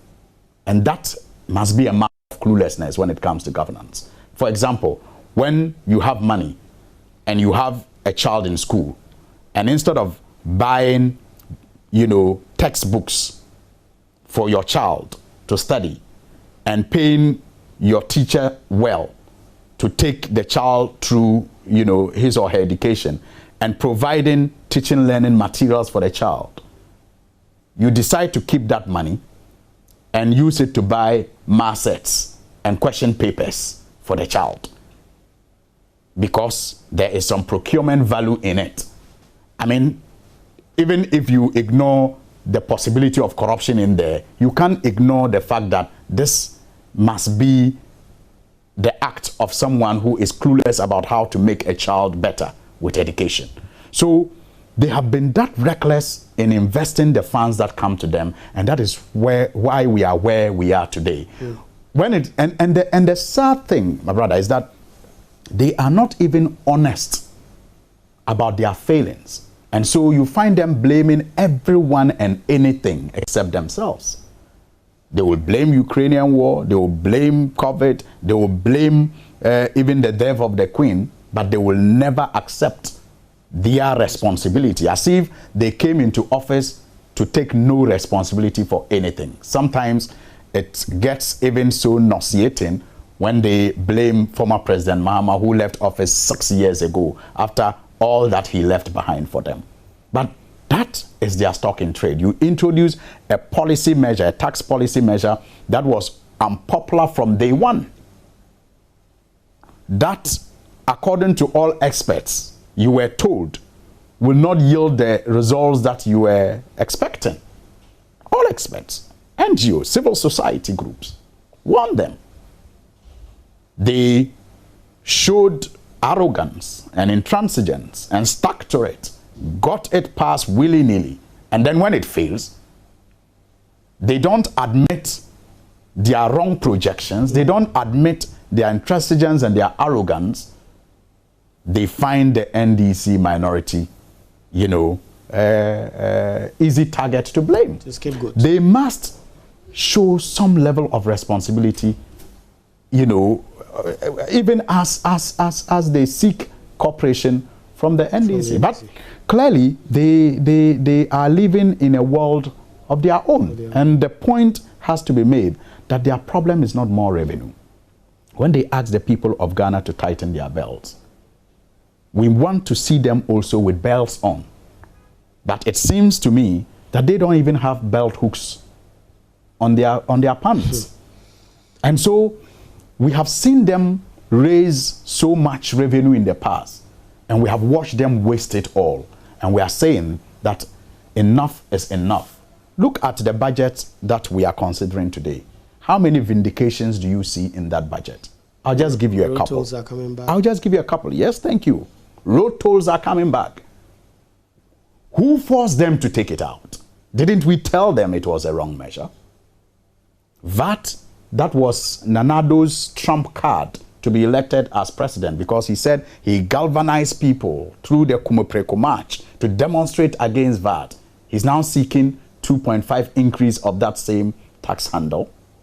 E-levy is being revised. E-levy that we told them at the time that worst case scenario was to consider a reduction of the threshold when we opposed it. You remember, we gave them that option of reducing the threshold. They said they were not going to do so. They reduced it from 1.75 to 1.5. We told them it wasn't enough. They insisted.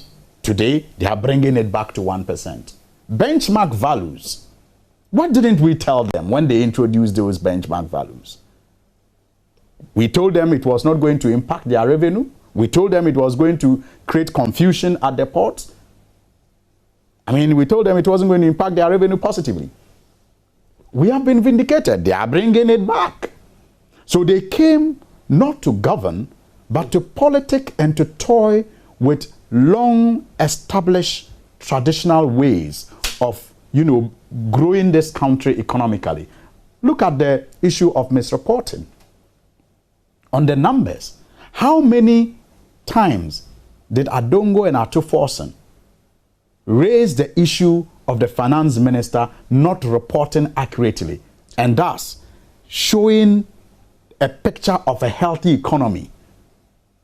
And we looked on. It took the presentation of the budget, I think it was in the 2021 budget, when the Osai Chairman Sabonsu was to present the budget, and due to the strong protests that we mounted as a minority, that they incorporated the energy sector, you know, debt and others that were always treated as below the line items into the debt stock, which surprised all of us with the debt to GDP ratio that we were now having to deal with. Perhaps if they had started reporting earlier, correctly, if they had started reporting correctly earlier, we would not have all been surprised by the fact that our debt to GDP is now all of a sudden 104%, and we are insolvent and can't pay our debts.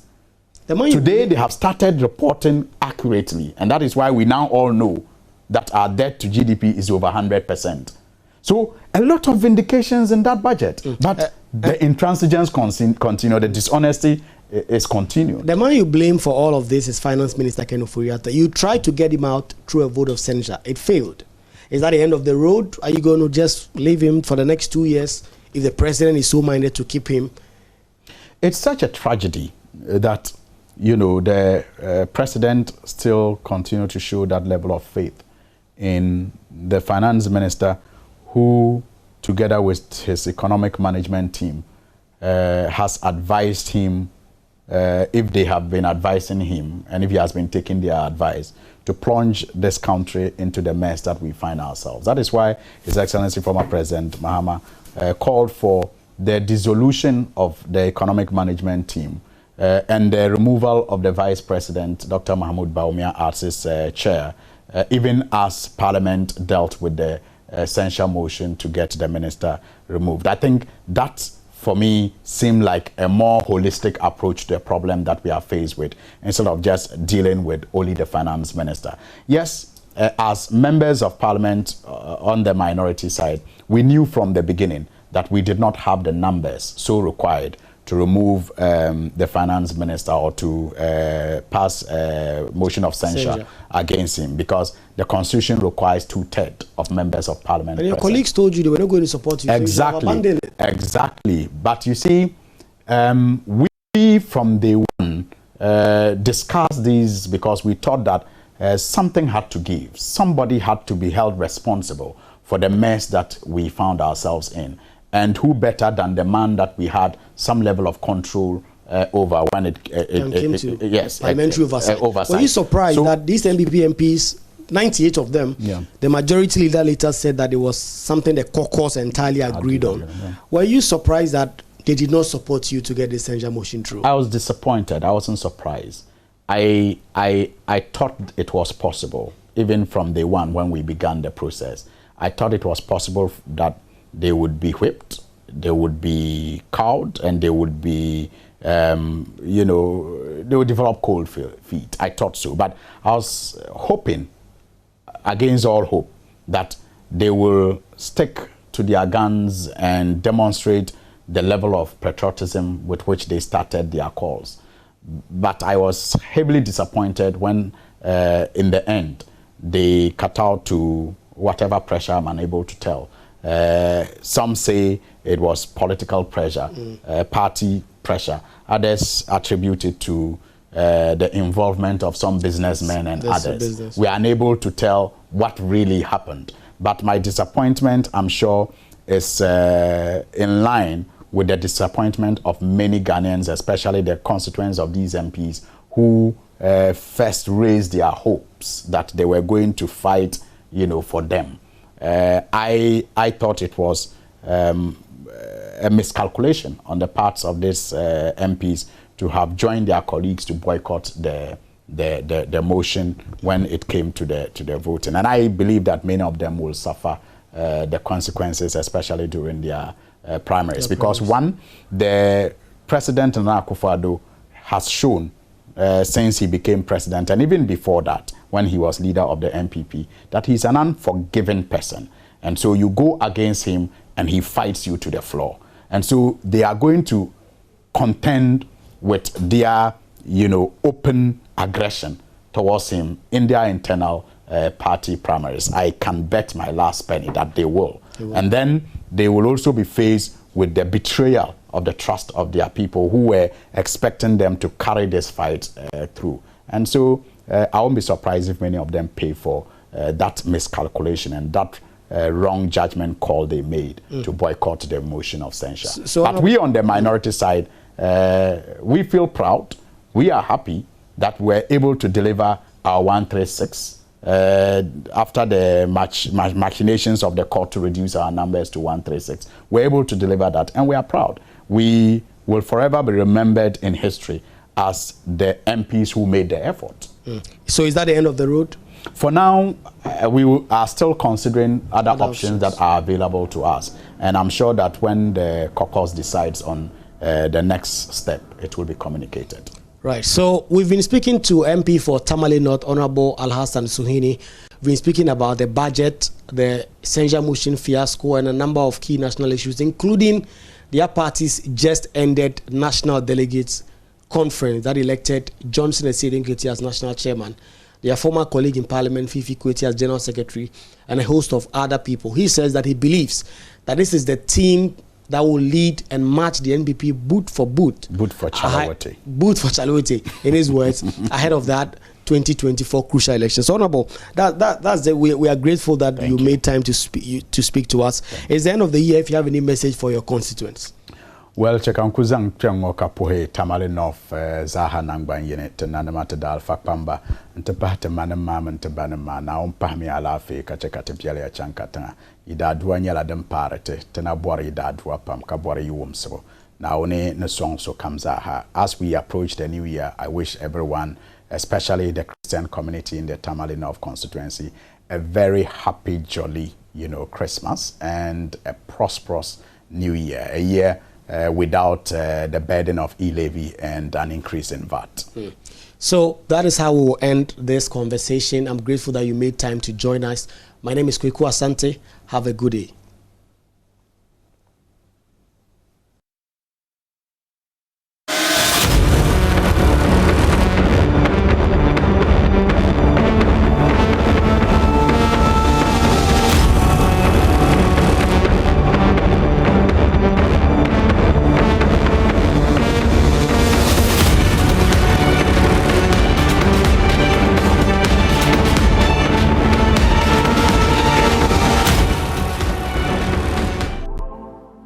Really exciting days coming ahead, and I've got Doreen Ovio here with me. Hello. Hi, Bernice. Beautiful concept, beautiful Thank setup. you. I cannot wait to hear that response from the grandpapa on why he decided to join the VIP Quite group. Hilarious. Yeah. So we've got our fingers crossed. Doreen Ovio has a new show, the Doreen Ovio Show, which will start this Saturday on the Joy Prime channel. So what's the show about? Whoa, it's an experience. That's what I call it. It has literally everything. You talk of games, you have celebrity interviews, celebrity performance, you have a live studio audience. We talked about sports, we did health.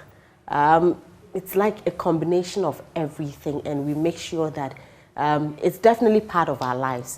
Things that we want to know, things that we want to understand why they exist or why they are there. So I call it an experience. You definitely need to be glued to your TV to have that experience. All right, and glued to your TV you must be. At 5 p.m. we're starting the Doreen Ovio Show on the Joy Prime television, and that's Reggie Rockstone you see in your shots there.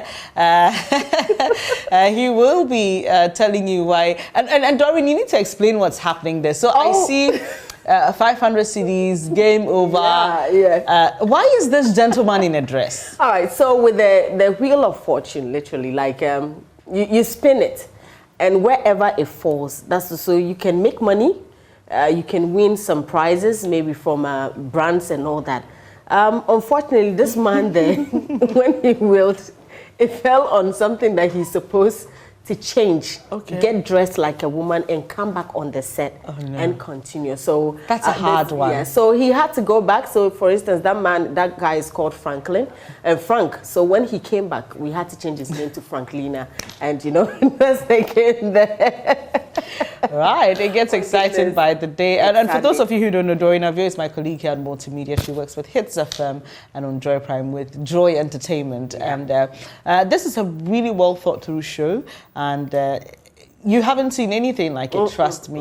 Really beautiful setup there, I must say again. Thank you. It really and of course, nice. I know a lot of people will be asking. It was actually shot at the Tigan Studios at Bawku, and well, literally they're doing something there as well. So quite a big space. Don't be surprised, because most of our multimedia programs will be, also put there. And so just watch out. Just watch this space. We have so much for our viewers. Multimedia, JoyNews, Joy Prime, Adum TV and all that. So just watch out. This is just the beginning of good things to come. So what should we expect when we watch the show? This is the first season, is the first of its kind that you're doing. But what's the bigger picture? What's the dream? The dream is to be able to touch on everything entertainment. I feel that sometimes we limit ourselves to just music and perhaps acting. Even acting these days, it goes down a bit and then it comes up. But there's so much. You can get entertainment in sports, you can get entertainment in health, you can get entertainment in everything. So just touch based on everything. And of course, the life lessons. For me, the part about getting some people sharing their personal experiences on health, like Adina, her surgery and all that. got the exclusive, got a doctor in there to tell us more about it, and getting people, I mean, a lot of ladies go out there doing surgeries for their butts and all that. Yeah, so that was a plastic surgeon you were talking to. Yes, so from Kolebu, and so you see, we get to learn about some of these things so that when you even decide that this is what I want to do, you learn that if you're even going to do it, you go this way or you go that way. So it's all about life lessons and then, you know, having a good time on the show as well.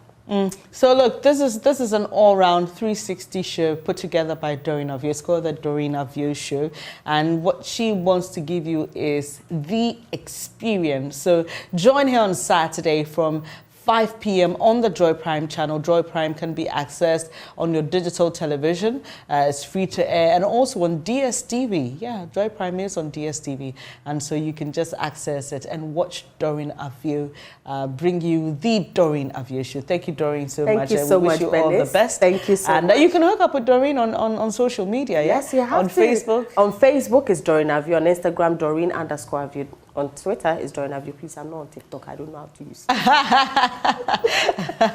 That's an interesting one. Thank you so much, Doreen. Thank and once you, again, Bernice. all the best. Don't forget, 5 p.m. on Saturday.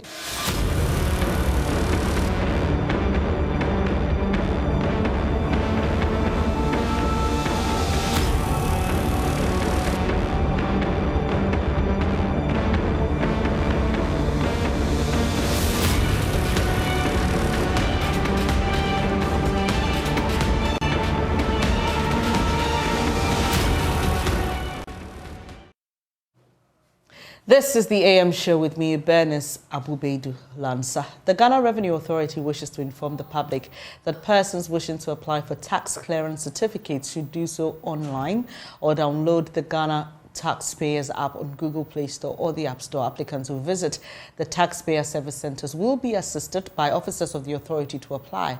Applicants are also required to indicate the taxpayer identification number of the institution or organization requesting the certificate so that they can receive a copy. Applicants should take note and be guided accordingly. Kindly contact GRS toll-free 0800 900 110 or via these WhatsApp numbers 055 299 0000 or 020 063 1664 or send an email for further enquiries. Now, think about this. You have a dream and you want to achieve it. But while achieving that dream, or in the process of achieving it, you will encounter something that changes the course of your life forever. That's the story of Captain Gariba, who has been steering boats for 49 years. He tells us how it all started. Watch this.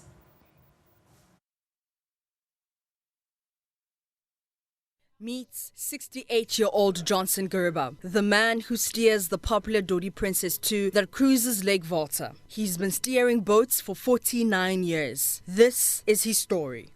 My first time of seeing a ferry crossing, I was to cross the ferry and then go to a table boat training.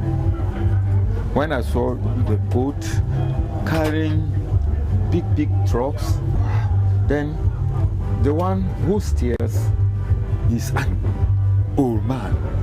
And I said, why can't I approach this man so that he will teach me how to steer? Not knowing they were looking for those who have gone to school so that they will train them. So when the superintendent saw me and I told him, they said, oh, but would you like to stop the teacher training? And I said, yes, I want this job. How old were you when you started this? 19 years. Convincing his parents was not an easy task, but he decided to follow his heart and take the risk. They were at the village. And village, a teacher is the spring. So they were still forcing us to be a teacher. When we went to the training and we came, myself and one guy, we passed. That time, a champions region. The water at night is known to be home to many bizarre creatures. What has he seen? At times, everybody will be asleep. Then I alone will be on the hams watching. When you reach some place, you see something very red, like ball, but fire. They to come and go round the boat 3 times, and then to vanish. What is that?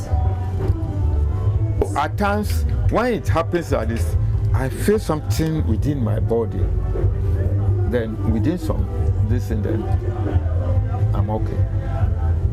Following your dreams doesn't mean your path will be easy. Sometimes you have to stare death in the eyes. Otidamanko Bridge. I was to carry the iron rods, cement, and other things for them to build that bridge across Bimbila, Oti, and then Bimbila. My last day of going there was the day Nanumba Konkomba War started. The boys that came to discharge the cement, they were Nanumbas. So the Konkombas attacked them and I killed a lot of them. But I have to move the boat in that night to Dambai. I was told that I'm a Dagomba person, so the Konkombas wanted to kill me. But then it was one commander, Adu. He was the technical director. So I reported to him that this is the situation. Then he told me that I should hold on, I shouldn't go. So I packed the boat there with the passengers, waiting until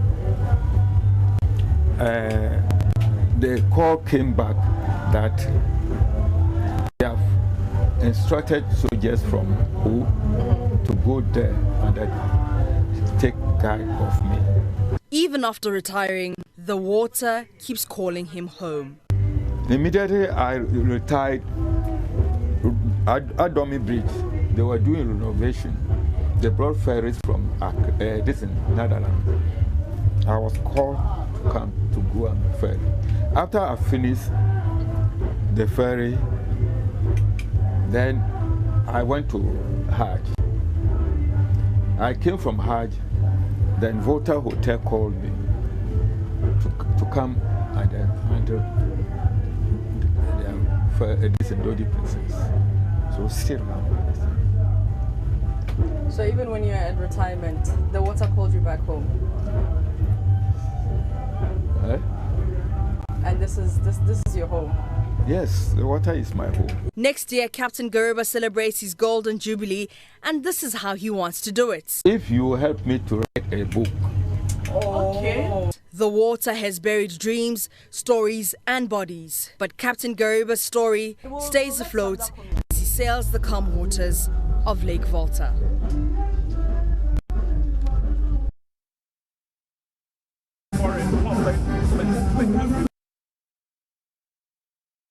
And you'll be seeing more. We went to that part of the country to explore the tourist destinations there. So expect more from Mapito and I. Now it's time to get interactive with you. The number to call 0302-211-691, 0302-211-691. This morning we've been talking about investment options, even in this economy. Not too good, but we've been hearing from our experts that there's nothing as a bad time to invest or save. So what have you learned? What would you like to share with us here on the AM show? Do call us. And while I wait for your call, let me just inform you again about the GRA's wish for you, and it wishes to inform you, especially persons registered for VAT, that the Domestic Tax Revenue Division has commenced the implementation of an electronic invoicing system of VAT referred to as EVAT. This involves integrating the invoicing systems of VAT registered taxpayers to the Commissioner General's invoicing system. Now, taxpayers who do not have an invoicing system will be required to issue invoices using GRA's certified invoicing system at no cost. VAT registered taxpayers are to note that refusal to integrate their invoicing systems with the Commissioner General's system attracts sanctions. Kindly contact GRA's toll-free 0800 900 110 or via these WhatsApp numbers 055 299 0000 or 020 063 1664. Our first caller, Abu-Baidoo from Kumasi. Hello, Abu-Baidoo. Let's hear you. Good morning, Bernice. How are you doing? I'm doing great. Thanks for asking. Hope you are too. Yeah, thank God. So, where is Akapo? And our Janya Jao? Akapo will be back. Yeah, I'm reminding you in a couple of my assignments about the GPRTU leaders contact, you know. Oh, Yeah. Abu-Baidoo, we responded the last time. I said we had spoken to the PRO of the GPRTU, and he had suggested that if you had any concerns about the pricing of any commercial vehicle or bus or trotro you sat in, you should report to the local GPRTU chapter. You know, we have a lot of stations in the country, so it would be quite hard to put out everybody's number out there. So that was his recommendation. Okay, then it means that we will still face some challenges because these processes, you go, they'll ask you this and that and more or less. So anyway. But are there any specific concerns you have? We can put it to him directly. Yeah, as I last said, others have not reduced it up to the actual... In which area specifically? Which area are you talking about? Oh, I roam a lot and it is not just a specific place. Okay, we will put that to the PRO of the GPRTU and get your response. Thank you so much, Abu-Baidoo. Right, so you can also call us, let us know what your thoughts are, and we'll be glad to share with the rest of the world. Meanwhile, happy birthday to Biante Celestina. Wishing you lots of happiness and success in the years ahead. This is from Nanayao and the rest of your family. Enjoy your day. And to all of you who were born today, we wish you a very happy birthday and wish you the very best the season has to offer. So do call us 0302211691. Share your thoughts with us. Are you struggling to invest or save? What have you learned from what our guests had to share this morning? We'll be glad to take and share those comments with the rest of the world. All right, Narvik, hello. Tell us where you're calling from and share your thoughts. I'm calling from Nkranza, Kumsaguma. Right. Please share your thoughts with us. I've been following the conversation this morning, and I think looking at what the experts are saying, I will advise if anyone has got investment to do for now, should hold on and look into the future to see what comes out before you make your investment. But then I would want to know how much is the dollar now? I checked from the net and it was 10.02, but can you confirm that for me? Okay, hold on. I'll do that for you in a minute. So let's go to the Bank of Ghana. The Bank of Ghana says the dollar is buying at 8.2988, I beg your pardon, buying at 8.2988 and selling at 8.3072. That's according to the Bank of Ghana. Right, okay, so there you have it, Navik. And if we don't have any other caller, that will be it from us this morning. Thank you so much for joining the program. We are grateful that you do so every morning. And before I go, if you see me in black, it's because it's been a year since we lost our dear boss, Elvis Kwashi. It's been quite a hard year without him, but we are keeping on. We know that's what he would want us to do. So once again, we say, rest in perfect peace, Elvis, and to his wife, Cynthia, the children, Seram, Sedam, and Senam, his mom and siblings, and extended relatives, we say, we are in this with you, we love you, and it is well with all of us. So thank you for joining the program. Up next is News Desk. I'm Bernice Abu-Baidoo Lansah. This is Joy News, home of independent, fearless, and credible journalism.